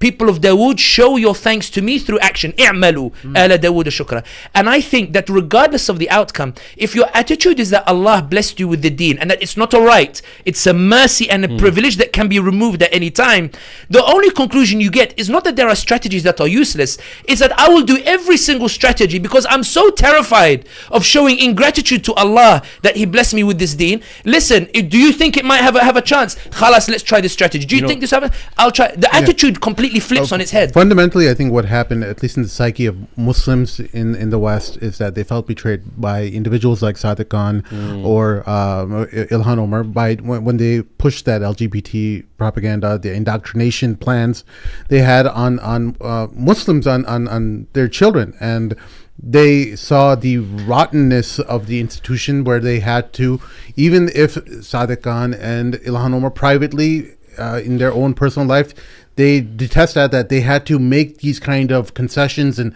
compromises where it sacrificed their soul, their akhirah for the system. That's what terrifies them. And I think there has to be a lot of spiritual guidance if there is engagement to be had with the system. You can't, especially with Muslims who are running for part. It's one thing if non-Muslims are just sorting out how they want to gravitate to these things and navigate these things. How to work with Muslims, or how to just push what the values that you feel are important into but it's important. But I was going to say, but it's important. This is why context is so fundamentally important in ummatic thinking. The reason why context is important is because it allows you to appreciate what came before, which allows you to appreciate what we have now. Sadeq Khan, Ilhan Omar, Rashida Tlaib are a new phenomenon. They're not a phenomenon that's always been there. They're a new phenomenon. So these are new challenges, and they are making new mistakes. But they're supposed to happen. I'll tell you why. And that we are discussing. Okay, we got to this stage. They made the mistakes. How can we rectify? New lessons to learn. I think there's a difference when you look at it this way to we've always been doing it, and they haven't always, because this phenomenon hasn't always, it's a new phenomenon. And okay, we got there and they made the first experiment, and the first experiment didn't work out very well. There was some good, there was some bad. Some people who talk about Sadeq Khan, I always say, okay, I'm not happy with what Sadeq Khan has done, but I think Nigel Farage, the right-wing MP as mayor of London, would be much worse. But I'm not saying that justifies Sadeq Khan. What I'm saying is context is important. This is a new phenomenon with new challenges, new questions that we're debating. And if you look at it from that context, I think you become someone who's more solution-oriented as opposed to the despair which assumes that we've always been in this situation when we haven't. So let me just reel something this back in, because I think we are focusing on a very, very important topic. But you mentioned the greatness of Allah. So let's remind ourselves, from all the ni'mas that Allah has given us, we're never going to be able to count all of them. But look how the ni'mah of expecting something and not expecting something, and Allah subhanahu wa ta'ala brings prophethood to a man who's a shepherd, who can't speak or who can't read or write, and Allah gives him his kalam, which the prophet's not able to read and he's not able to write. He's actually dependent on other people for memorizing and making sure it looks the way it's supposed to, right?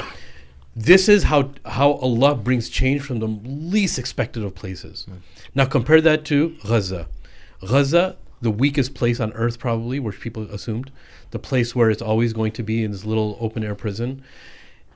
In reality, yes, we're trying what we can, but it's Gaza that changed the entire world. With the permission of Allah, the same way Muhammad changed the entire world.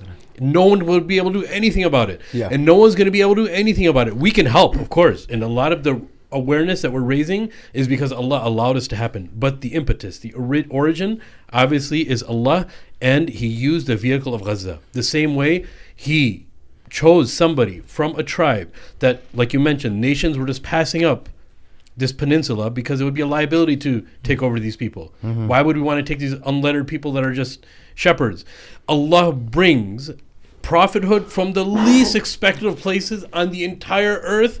And what's even more crazy about that, in a good way, is that the one who's getting prophethood can't even read or write. That's how I can't even explain the word. That's how magnificent, but that's how surprising the outcome will be from Allah subhanahu wa ta'ala. In a similar, and I see Gaza the same way.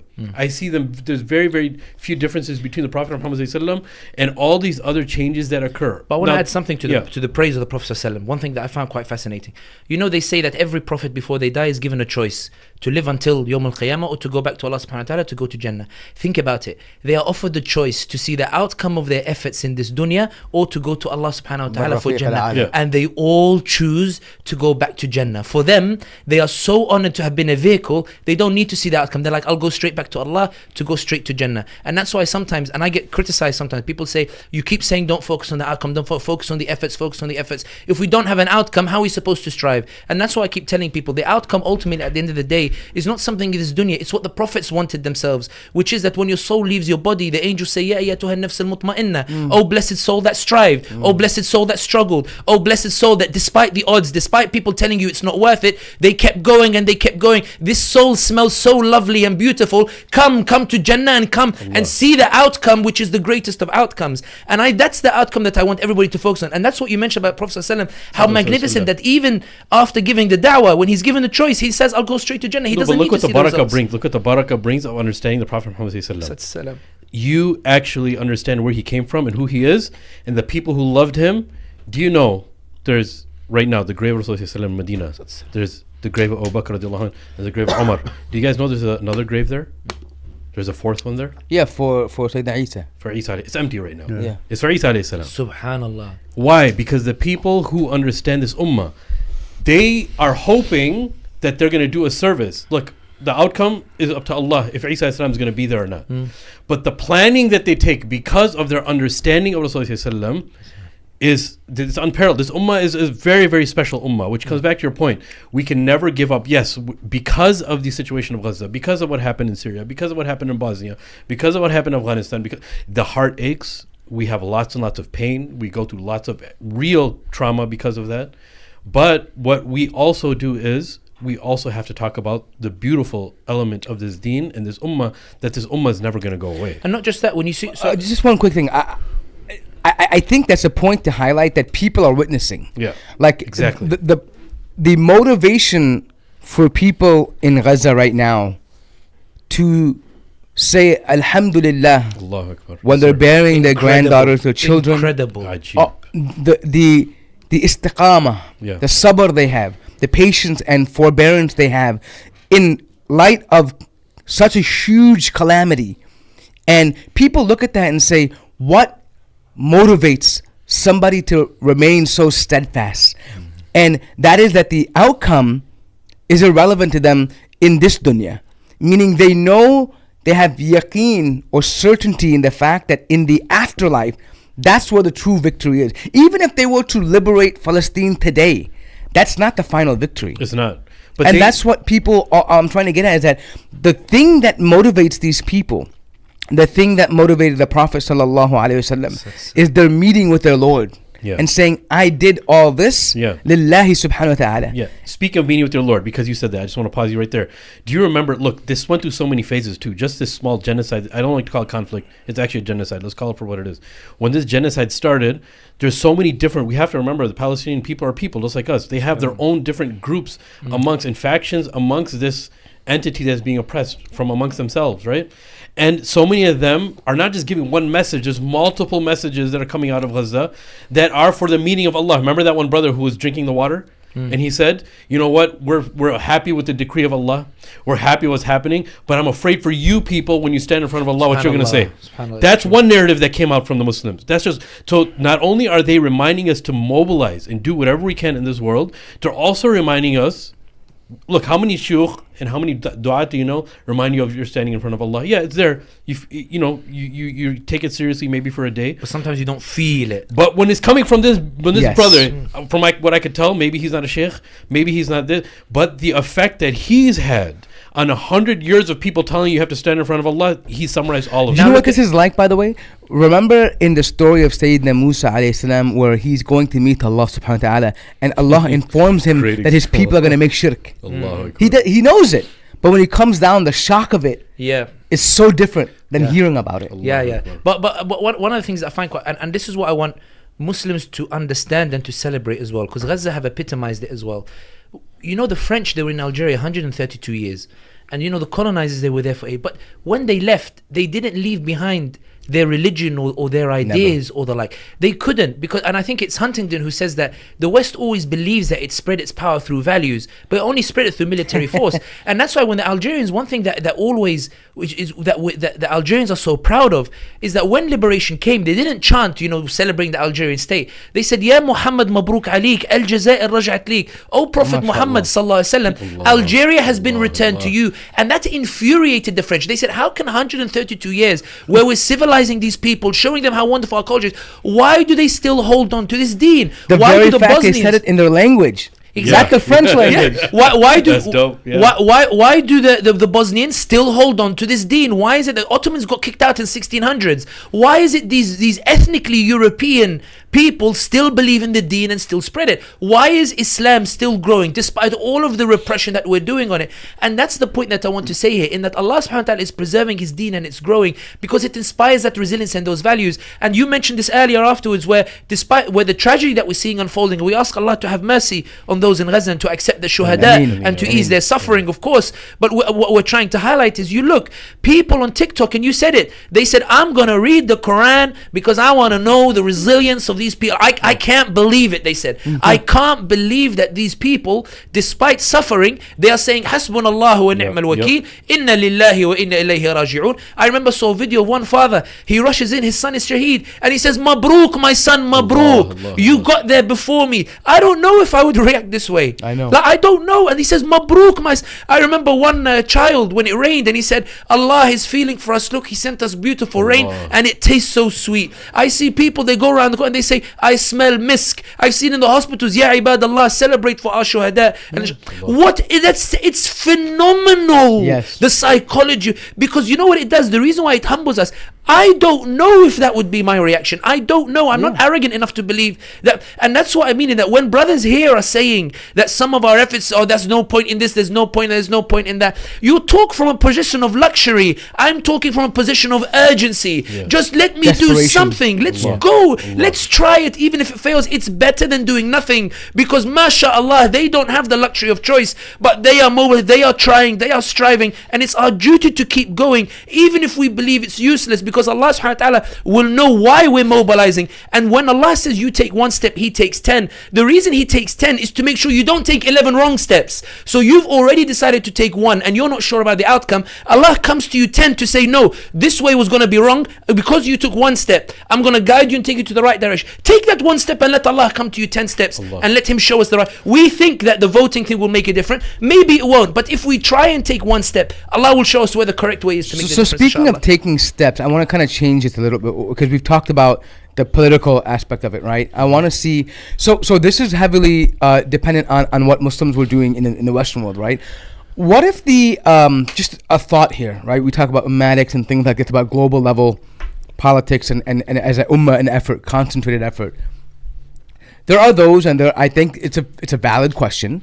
What if the same effort was put into moving the hearts and changing the minds of Muslims who are in charge of militaries, maybe not rulers, but maybe commanders, generals, people that appeal to them in a way to make them break away from chains of bondage from the leaders. For example, in Syria, in the original point, the FSA was moved by the fact that they would actually have to bomb their own civilians, and they defected from, from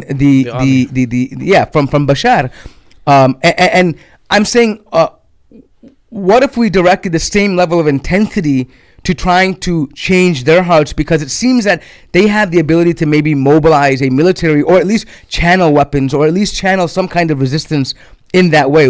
And I think because of Pakistan also is like it's a military. Yeah, I mean, but people would say, "Oh, it failed." But again, I would apply his logic. Maybe it failed, but we learned from that. Yeah. So. I'm saying is the reason why it's important is some countries are very military present. Exactly. So what are your thoughts on that? I think the first point before we delve into it is to highlight that the Ummah is one body, but each part of the body has a different role to play and therefore a different purpose, and everybody has individual battles that they are fighting. Our battle, of course, in the West here is to try to exert the powers that we have to influence those who are perpetrating the oppression and to try to apply pressure on them here, which, alhamdulillah, many Muslims here have successfully done so in shifting public opinion in a way that's made the Democrats panic with regards to what's going on in the election. لا يكلف الله نفسا إلا وسعها. Allah does not burden a soul with more than it can bear. The dark reality is that here in the West we're very limited in our ability to influence many of those leaders in the region, with the exception of those who are chasing the Americans, such as the Saudi Crown Prince Mohammed bin Salman, who has been embarking on measures to get us and his own population to be quiet. When he's getting the ulama to issue fatwas not to talk about Gaza, it's also to influence us over here as well. I think that bin Salman, maybe you can apply a bit of pressure on him over here, but I think overall we are limited in our ability to influence those leaders, and that's the duty of those who are in the region to implement that as well. One of the reasons that Sisi allowed protests is because the Egyptians applied pressure on him as well, and now there's a tense relationship between Sisi and the Egyptian population in that he's been banning the protests, but they've been trying to show protests in their own way. But going back to the question on hand in and of itself, I think that when it comes to a lot of these leaders or the like, I think that it's true, it's been a disaster in the way that they've been mobilizing or the like, but it's also worth noting that these leaders are now in their own battle against their population. They're in a battle to try to repress a population that in 2011 took to the streets to topple a certain number of regimes, and now they're desperately trying to chain that population once more. The reason why I say that is that we often talk about these leaders on the assumption that they're in a comfortable position through which to act. The reality is that at this moment in time, when you look at the number of scholars who are imprisoned for just tweets in Saudi Arabia, when you look at the restrictions in the UAE, Abdul Khaliq Abdullah, yes, as a result of public pressure, UAE allowed criticism of Israel, but when Abdul Khaliq Abdullah said الشعب يريد طرد السفير, the people want to kick out the Israeli ambassador, he deleted it quickly because it hit his hand, and they warned him. And Abdul Khaliq Abdullah is reported to have once been a very bold activist and then punished heavily by the UAE. Of course, he has right of reply. He might say it didn't happen, but the story goes that's his story.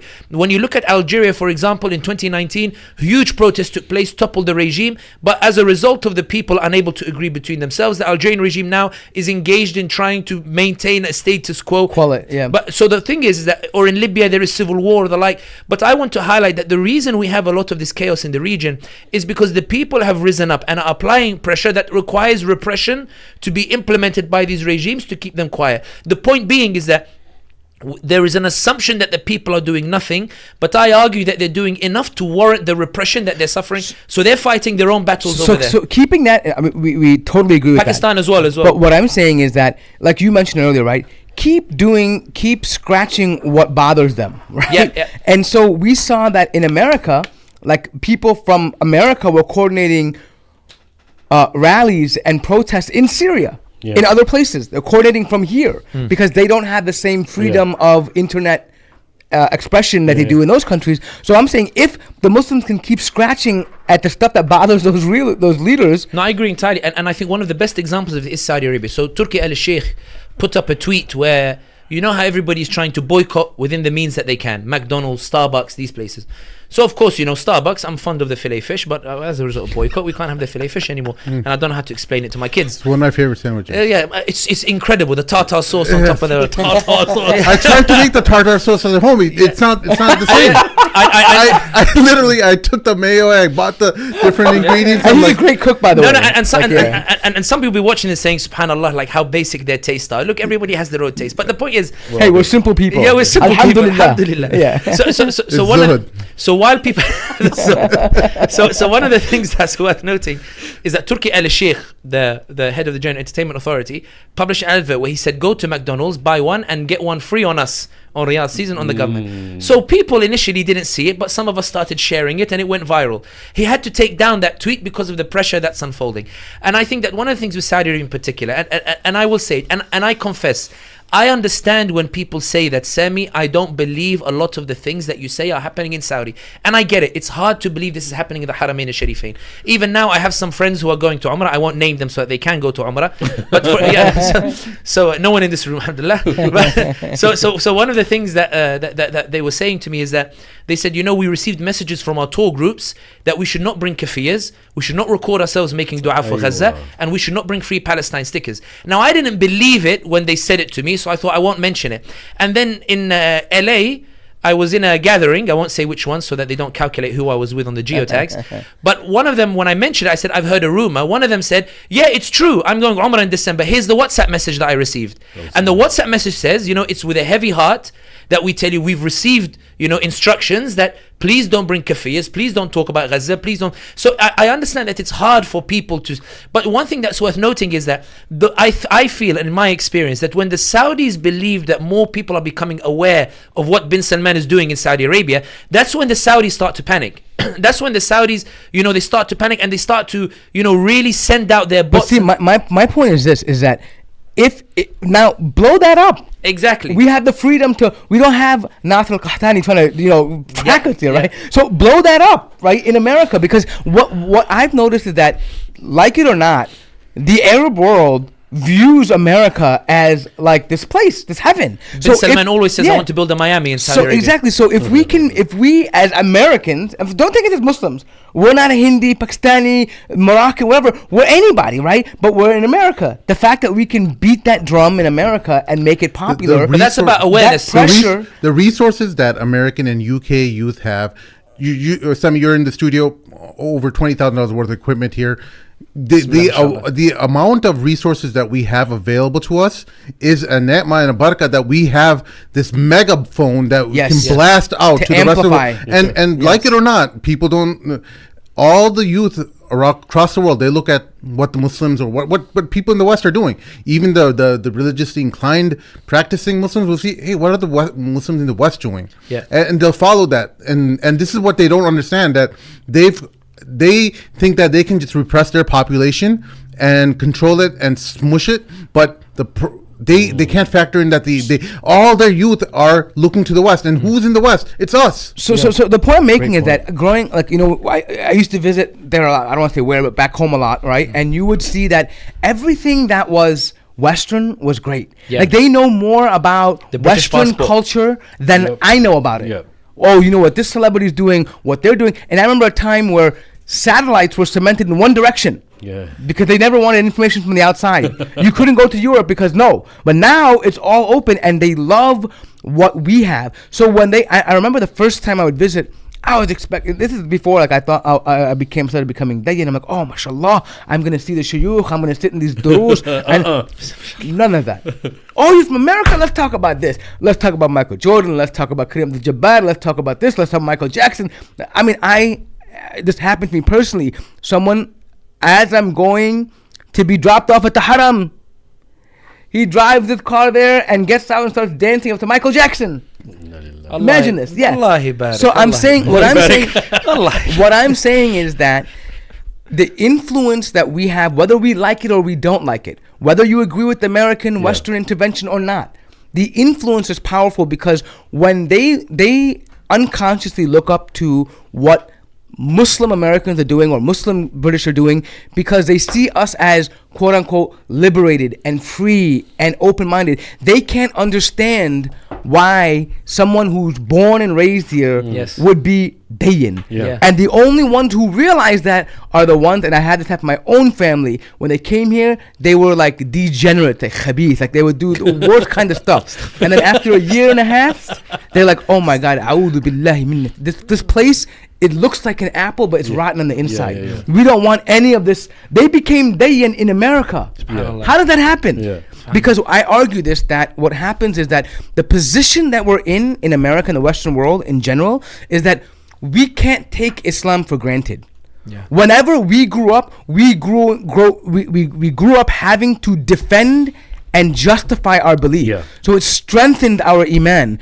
Back home, they don't have to contend with something saying, why did your prophet do this? Why is the Quran true? Why do you believe this? Forced to speak. And so for them, and learn about it. Exactly, it's cultural, especially how Allah made this happen after 9/11. To be honest, we Muslims were a trajectory in America to just become cultural. Keep your Islam low. Just get educated. Just have a big house. Just put your kids in school. You have big houses here. The thing is though, look at the Jews. That's what they would always tell us. Look at the Jews. But what happened though? 9/11. It forced us to speak about our religion. They're gonna ask you questions. Now, can you defend what you believe in? Yes, sir. And that, in the process of it, Allah made us discover our own religion. I think a lot of that has to do. Forgive me, Imran. I know that you want to say something, but the point is that. But a lot of it has to do with awareness as well in terms of what's happening. Let me give you an example. In Ramadan, bin Salman issued a series of rules during Ramadan in which when you read them, it says don't take too long in dua, don't take too long in salat, use only books that are approved or the like. And I remember some mashayikh, they said, they read it, they said, this looks like sunnah to me. The man who wants to invite Nicki Minaj is preserving the sunnah. But the point, but the point is he's making dawah. But the point is when you saw the implementation of those rules. So for example, rule number 5 was only use books approved by the ministry. What it was is because there was a phenomenon of imams increasingly criticizing Turki al-Sheikh in the masajid. So everybody who criticized the entertainment policies, they were removed from their posts. When it was don't spend too long in qunut, in the dua, it was about don't talk about current affairs. Do you remember in Hajj, it was Muhammad al-Isa this time who gave the khutbah. When you listen to the khutbah, you sort of felt, who's this khutbah for? Us or for Israel? Don't beware those who don't want peace, and beware extremists who tell you not to have peace. Peace with who? He was talking about Israel. It was for Rabbi Shmoli. Exactly, but that's what I mean by awareness and recognizing the tools that are being used in order to try to justify the de-Islamization process that bin Salman is trying to implement. And that's not by awareness. Even Pakistan, for example, let's take an example amongst the Asians, you guys here refer to East Asia. Asians, by that I mean, the Desi community, South Asian. So people, for example, like on Imran Khan, people, they were like Imran Khan, maybe politically, economically, whatever. But the reality is that he wasn't toppled because of the economic side. He was toppled because him and Bajwa had a disagreement.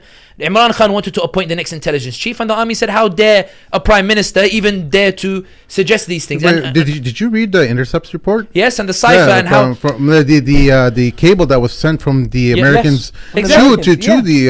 But that's about awareness, because I see some Pakistanis, like they are like pro Nawaz Sharif and these others, and they're like, you shouldn't talk too much about Imran Khan. He wasn't perfect. I'm like, the point is not whether Imran Khan was perfect. It was why was he removed? Why was he removed? Yes. And what is the alternative being on offer? You have an opportunity now. Just hold your elections and dispel this fitna by letting the people decide. That's one thing I want to say. This idea of perfection, right? I would argue that even going back to the time of Uthman ibn Affan radiallahu anh, people had criticisms. They criticized him for favoring his family because he put a lot of the Umayyad in the and then so I'm saying from and we know this is the hadith of the Prophet sallallahu after Umar radiallahu anh, he's the door between the ummah and fitna, and that door will be broken open. So the idea that your leader has to be perfect and that everything is going to be fine and dandy is not true. But it's an internal problem. But we look at the greater picture. What is the harm or the benefit to the Muslim? And I'm saying, when I look at Imran Khan, I don't have to like him or love him or approve everything he does. But he's been wronged. Yes, but what I'm saying is that the man wanted to go to Russia and free Pakistan of Western shackles.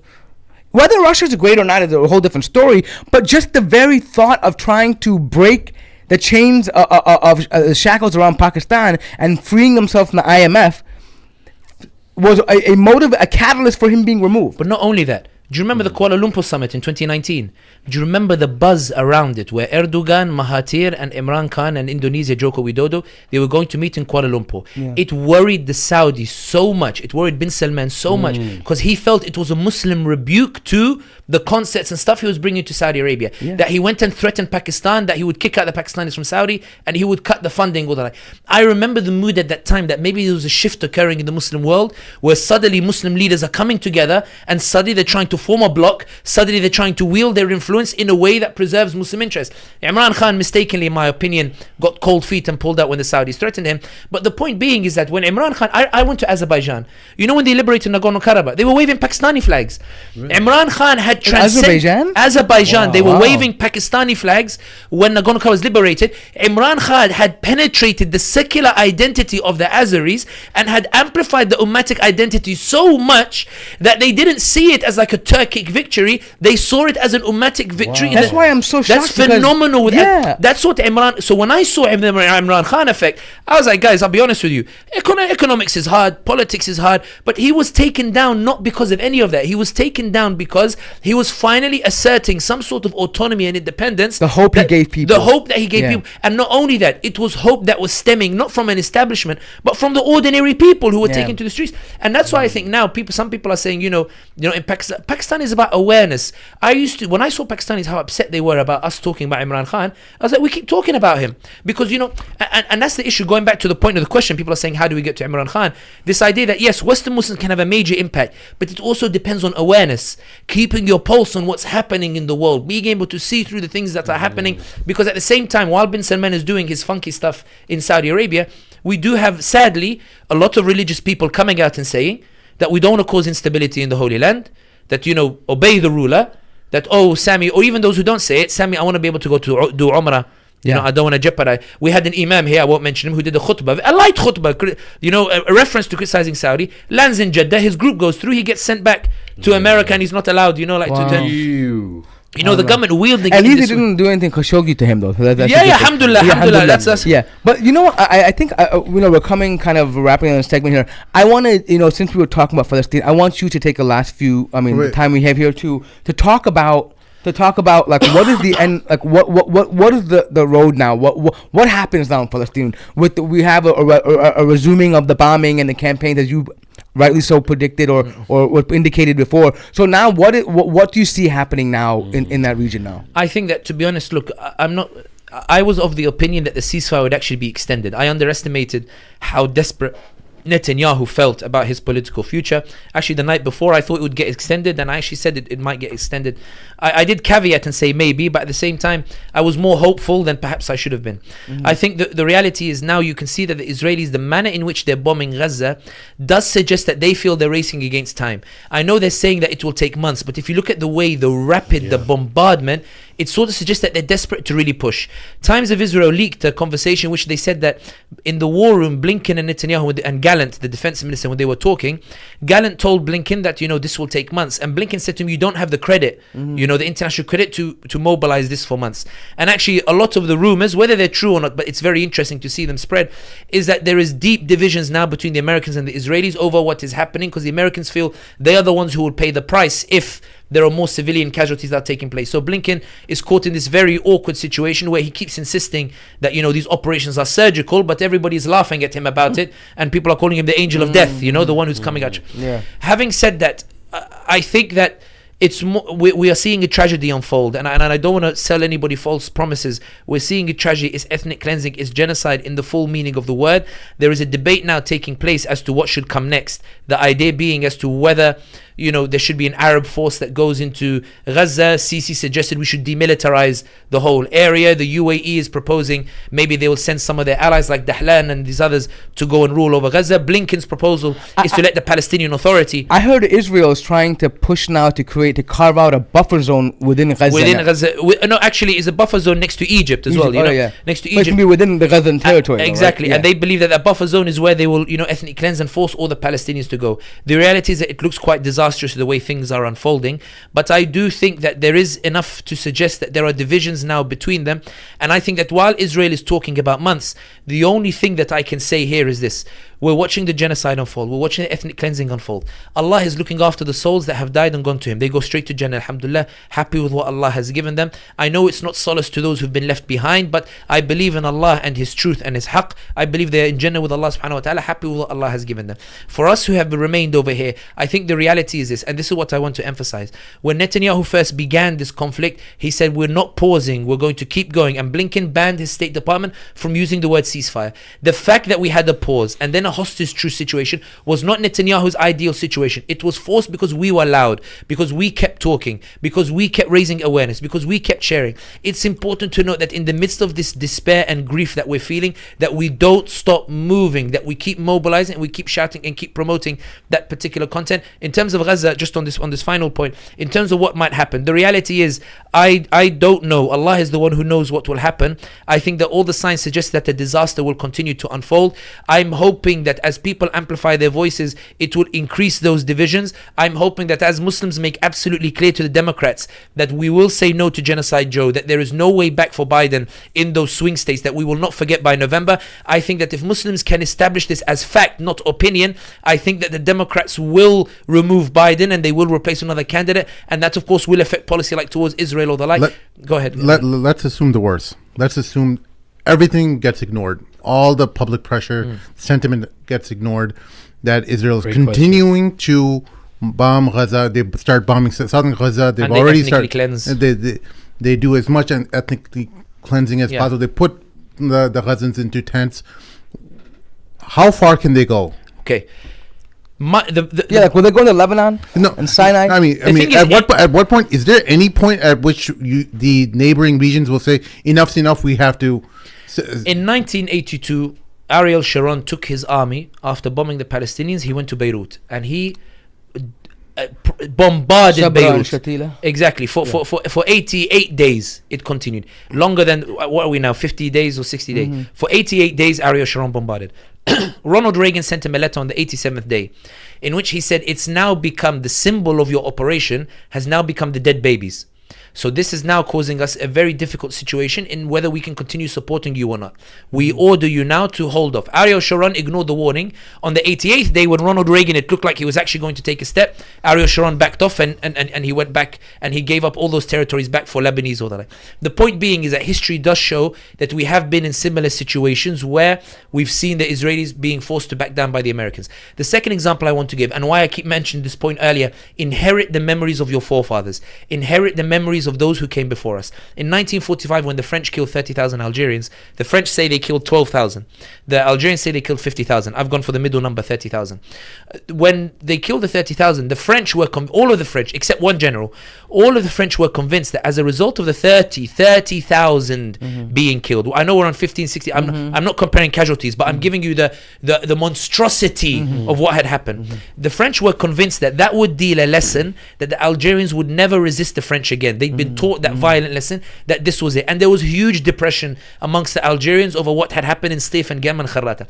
But Allah had written that only 17 years later, the French would be kicked out, despite the Algerians never being militarily superior to the French. And one of the reasons why was not just because of the efforts of the FLN, although I'm not taking away from those efforts, but because of the international shift in what was taking place in the global order, in terms of public opinion, the shift in the power dynamics, the same way we're seeing the US lose its primary role to Russia and China. I don't praise these countries. Putin is a nasty piece of work in the Muslim world. I'm not celebrating Russia's rise. I'm simply saying that the US is no longer the main hegemon, that there is this balance of counterbalance. Power. I'm not saying that Chinese are people we should encourage into our lands because of what they're doing in the Uyghurs. I'm simply saying a fact that the power dynamics are changing. In the same way in the 1950s they were changing. Like Persia and Byzantine. Exactly. In the same way that they were changing in 1950s. In the same way that the Vietnamese, they won that battle in Dien Bien Phu, which completely transformed the image of the French, which led, of course, to encourage the Algerians to resist. There are changes that are taking place.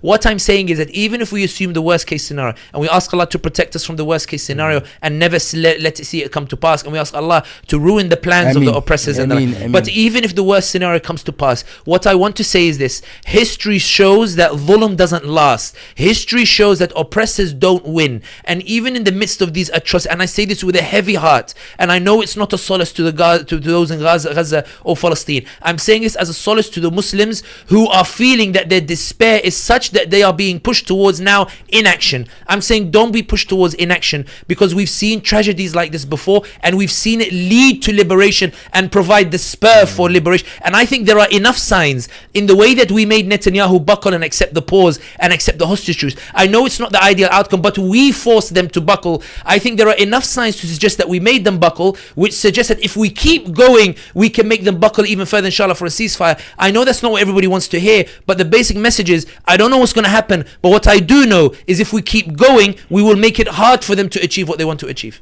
Sami, I want to shift a little bit because we had a conversation yesterday, and I asked you, Sami, what are your major influences in how you arrived at where you are today? And you mentioned a powerful figure who inspired me as well, and was Alija Izetbegović. It's so uncomfortable talking about him because I can't pronounce his name. But tell us, because I don't think he gets enough attention. His work is so beautiful. Former president of Bosnia, philosopher king. Yeah, and he wrote so many beautiful pieces.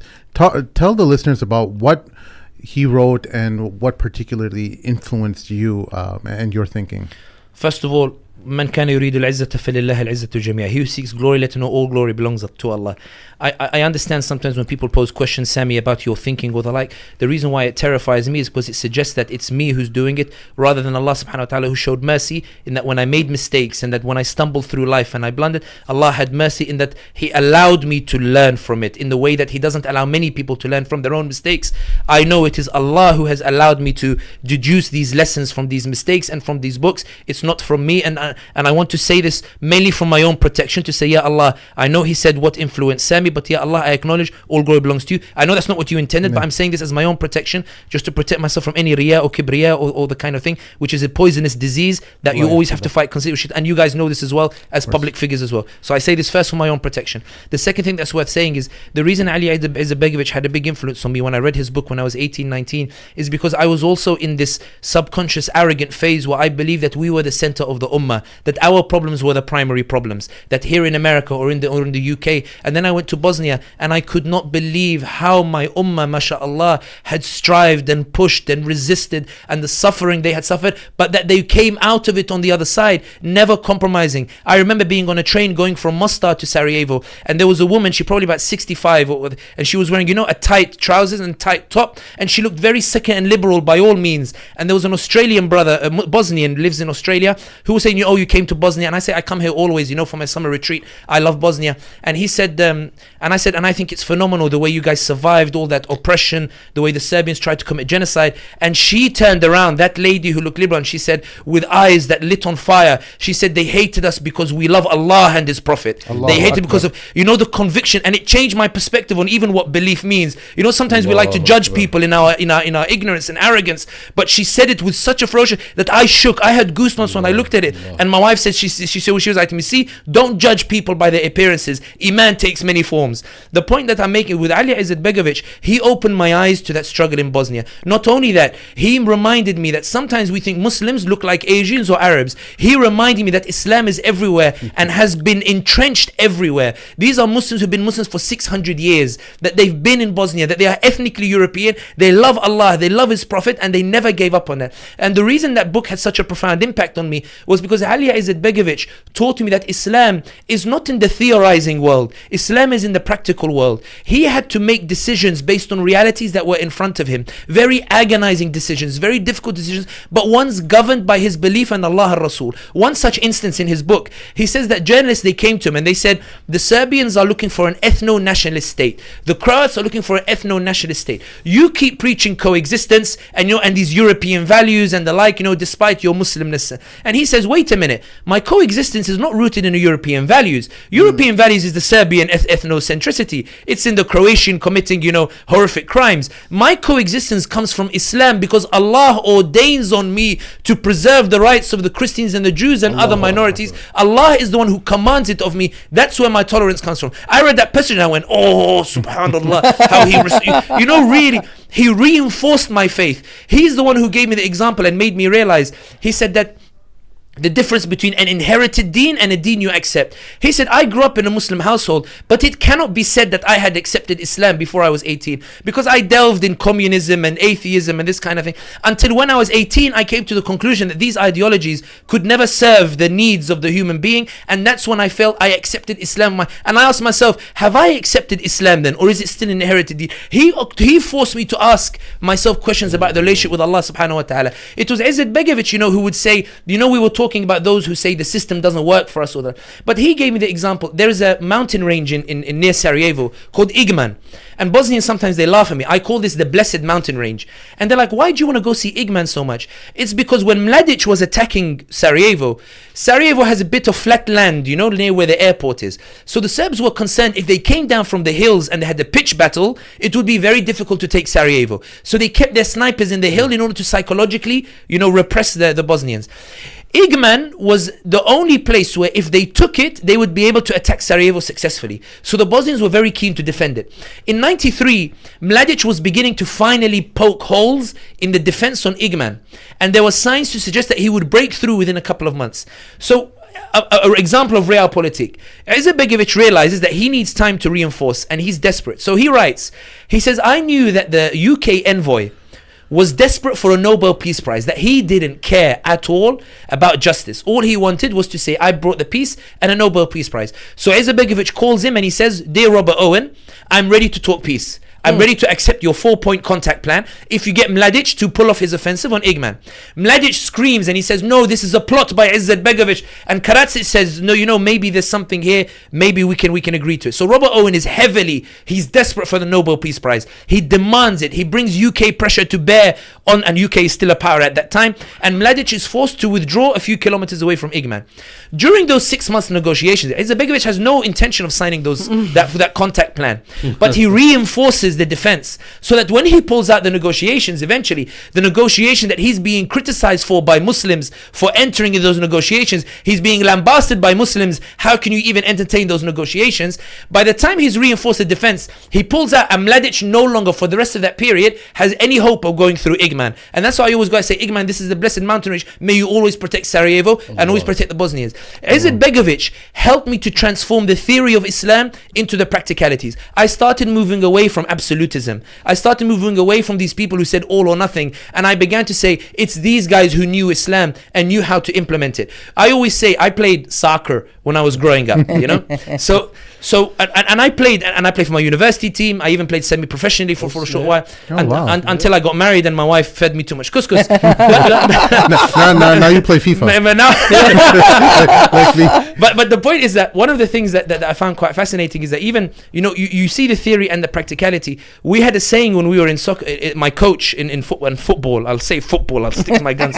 My coach used to say everyone is a genius on the bench. When you're not involved, when you don't have to make those decisions, it's easy to say you should do this, you should do that. But I play center midfield. We call it Monday morning quarterback. Yeah, genuinely. But when you're in center midfield with the ball and you have to consider the two midfielders pressuring you, cutting you down, and you have to quickly try to see where the best run is. You have to know exactly how to hit the ball, the exact strength of the ball, try to curl it around the defender. Will it go through? Is it the right angle? Can I create the right angle? It's hard, it's not easy. And he made me appreciate that, because in his conclusion he says, I don't know if the Dayton peace agreement was the best decision. I was so heartbroken by the genocide and by what was happening, and heartbroken that the Americans, just as we were finally taking back our lands, they were forcing us to back down by threatening NATO to bomb us. And the Americans said, yes, we'll get the Serbs off your back, but we will not allow you to retake the lands that have been ethnically cleansed. And I thought, I can't put my people through more horrors, so I signed that Dayton peace agreement. He said, I don't know if I made the right decision. Sometimes I think, he says, that a just war is better than an unjust peace. But when I saw the way he appealed to the Ummah, Ummah, we are also part of the Ummah. Ya Ummah, we are also striving for Islam. Ya Ummah, we are also struggling for Islam. It made me humiliated in that the Ummah is struggling and fighting around the world, and we have the arrogance to assume and say to them that the Ummah is bleak, that there's no point to your efforts. That we in our luxury ivory towers, we like to theorize about the state of the Ummah, but go out and see the efforts of the Ummah and the extraordinary bravery, the extraordinary iman, the extraordinary love, the Turks who broke the chains of secularism, the Bosnians who mashallah resisted the genocide, the Uzbeks who are re-Islamizers. Go and see that and come back, and you'll find yourself with such humility, you will never again try to theorize about the state of the Ummah. And that's why I told those LA, let me tell you about my Ummah. My Ummah are those who struggled in Bosnia and the like, and those who appreciate the efforts of those who came before us and allow us to build upon those efforts. Izetbegović taught me that. Izetbegović put me to shame. Izetbegović made his plea in his book, and he said we're part of this Ummah too. And Izetbegović redefined in my mind what a Muslim looks like. It's not just an Asian Arab. These guys understood the deen, and that's why I always say the two greatest influences, or three greatest influences on my political thought. The one is my father, who I still consider to be the greatest political analyst of our time, hands down. But the other two are Europeans. The other two are Alija Izetbegović and Muhammad Asad, who was a Jewish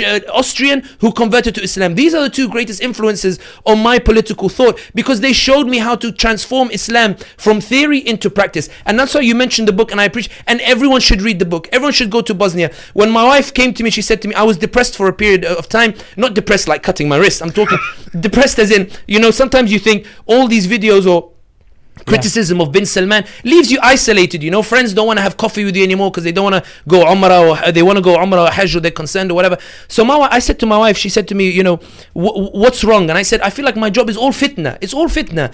I feel like, yes, I'm calling out injustice, but I see my own brothers, they don't respond to it. They get really upset about it. So she had an idea. She said, you're always saying, reconnecting the memories of the Ummah is the first step before we go back to greatness, inheriting the memories of before. Let's do that through travel. And one thing led to another. We ended up doing tours to Bosnia, to Uzbekistan. But I love when I take people to Bosnia. It's my favorite place. We had a girl from New York who came to us on the group tour. When she's leaving, she was crying. I said, why are you crying? She said, I can't believe I lived 32 years of my life never knowing how my ummah suffered over here. When you go to Uzbekistan, our guide initially, one of the guides, he was very secular when he started. Now he prays tahajjud, because he said, I can't believe, you made this point earlier, I can't believe that there are those in the West who practice the deen and they love Allah, and they see it. How I felt ashamed that we over here are not doing so, and it brought me back to Allah subhanahu wa ta'ala, reconnecting those memories. And that's what Alija Izetbegović did for me. What Alija Izetbegović did, and may Allah reward him, because he did it from beyond the grave through his book. Alija Izetbegović reconnected me with the memory of a ummah that made me realize the ummah is bigger than myself. It's bigger than my society. If we say the ummah is one body, he was the hand, the Turks were the other hand. You see the Malaysian, they are we're probably only the shoulder. Let's be brutally honest. We're probably only the shoulder or the like, and that's why I think that if that, and that's why I think that when you see this, it humbles you and it makes you appreciate Allah subhanahu wa ta'ala is preserving his deen.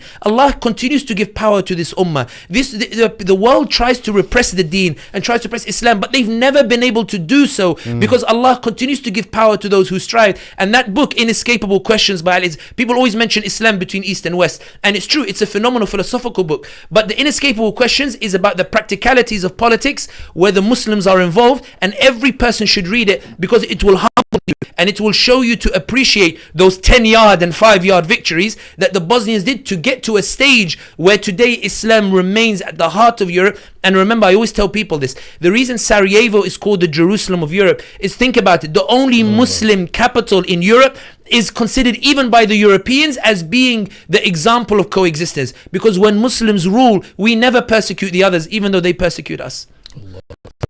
I mean, we are so humbled and honored that you came to our city and visited our studio. Inshallah, it's not the last time. We hope that I would definitely take you up on that opportunity to go to Bosnia. It was a pivotal moment for each and every individual on this show. We've talked about it several times in the podcast before, where Bosnian soldiers would come in the 90s to our local mosque and raise funds and stuff. And I remember my moment when after Sunday school at our mosque at Islamic Foundation, they came, and I was in the back seat, and I was telling my parents, you have to send me to Bosnia. SubhanAllah. And and they're like, you're barely 14 years old, and no, I was convinced. I'm like, this is my mission in my life. And I remember that. And because we used to have mujahideen come to our masjid. Like we had like a janitor that was a mujahid that would go back every few years. He'd go back and fight and come back and go back, and we grew up seeing that. And it's just I think what Sami was saying at the end of the day is that it goes to show the care that we have as an ummah. Yes. It's not just limited to Arab or Asian or European. We remember those scenes and the calls. I mean, there are figures I don't want to mention now, but we would watch their videos. Arabs who would go into Bosnia and fight and became heroes. Yeah. They have children that are Bosnian now, and they carry on their legacy. Yeah. And it transcends these nationalistic borders or cultural identities. When we see them suffering, at the core of it, I think the Muslim Ummah feels that as well too. 100%. And one of the things that I found quite fascinating, and apologies, Imran, just to make this particular point, what the travel thing taught me more than anything else is politics teaches you that everything is a struggle and a challenge that feels very hard. But when, for example, we started the whole travel thing, and then Georgia, which is a Christian, it says Crimeans. We want to tap into the Muslim market as well. What do we need to do? Halal? Okay, like, where do we get it from? When you get the Spanish Tourism Authority, we recently published a guide. They asked us to come to Cordoba and said Muslims only visit for 1 day. And we were like, subhanAllah, the capital, of some of the greatest Muslim golden age. And people only go for 1 day because they don't really appreciate what's in it. When the Spanish Tourism Authority, which is non-Muslim, calls us and says, come, like, we'll fund it. Come to Cordoba and tell us how we can get Muslims to come here as well. You start realizing that non-Muslims recognize the potential of the Muslims, the market potential. There are other ways to cause shifts. And that goes back to your point. When people say there are other things that they're doing, everybody's in their environment with a certain set of powers, and Allah will see what they do. There are battles that I can fight that I can't fight that you can fight. Or I met these tech guys making apps. So I don't know anything about how to make an app, but they're doing it, which makes life easier for the Muslims or the like. And that's why I say, when I saw tourism boards saying, Korea, every November they have like a halal week where half the restaurants in Seoul start using halal meat because they calculated that's when Muslims come to visit. Muslims can make change in other ways as well, just by being a market force, by being there, by when the numbers they show, people react to that as well. And when I saw that, it made me realize the ummah is actually strong. We just don't appreciate the powers that we have, which is why we haven't been able to deploy them. And that's just one of the things why I was saying that I love this new initiative that many places around the world, they're starting tourism to Al-Quds. Yeah. They're going to Masjid al-Aqsa because they want you to forget it. So I don't want to, we're wrapping up here, but just that idea of going and visiting and making your presence known there is something. It's huge. Yeah, people see it. Especially for Americans, you can get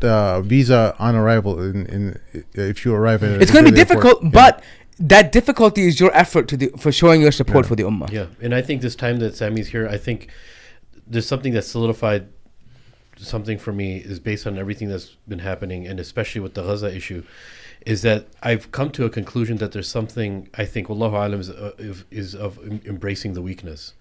Now that may sound counterintuitive to somebody. It may feel to them that embracing the weakness, we're just content with our weakness. Yeah, we're content with it, but it's subject to change very, very closely. Why? It goes both ways. When people are in a state of weakness, we always appreciate the stories of power, right? What's the first thing that came to mind for me when the Gaza thing started was Mu'tasim Billah, right?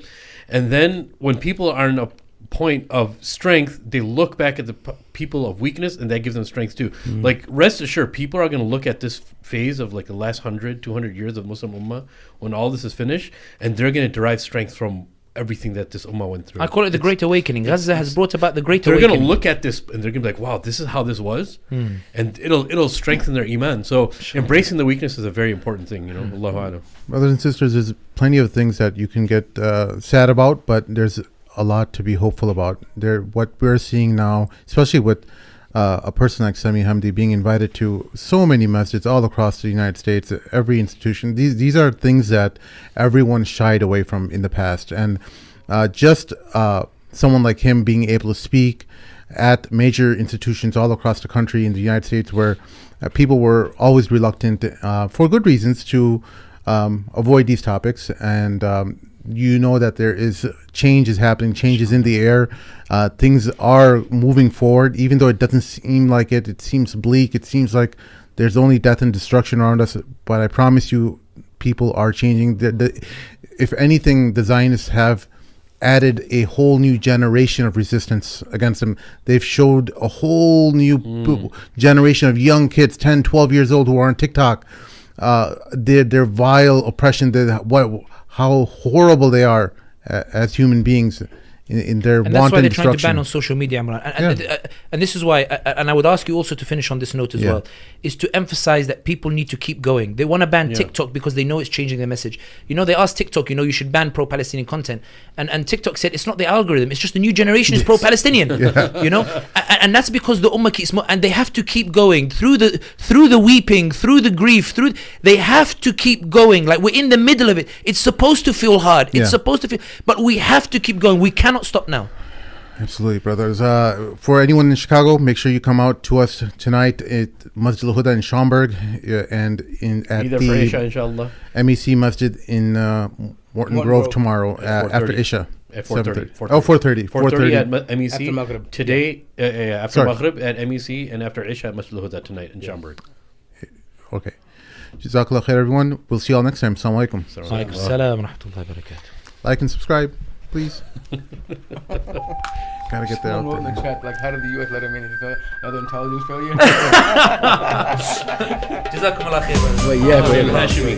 Nah, jazakumullah khair. yeah, I just want to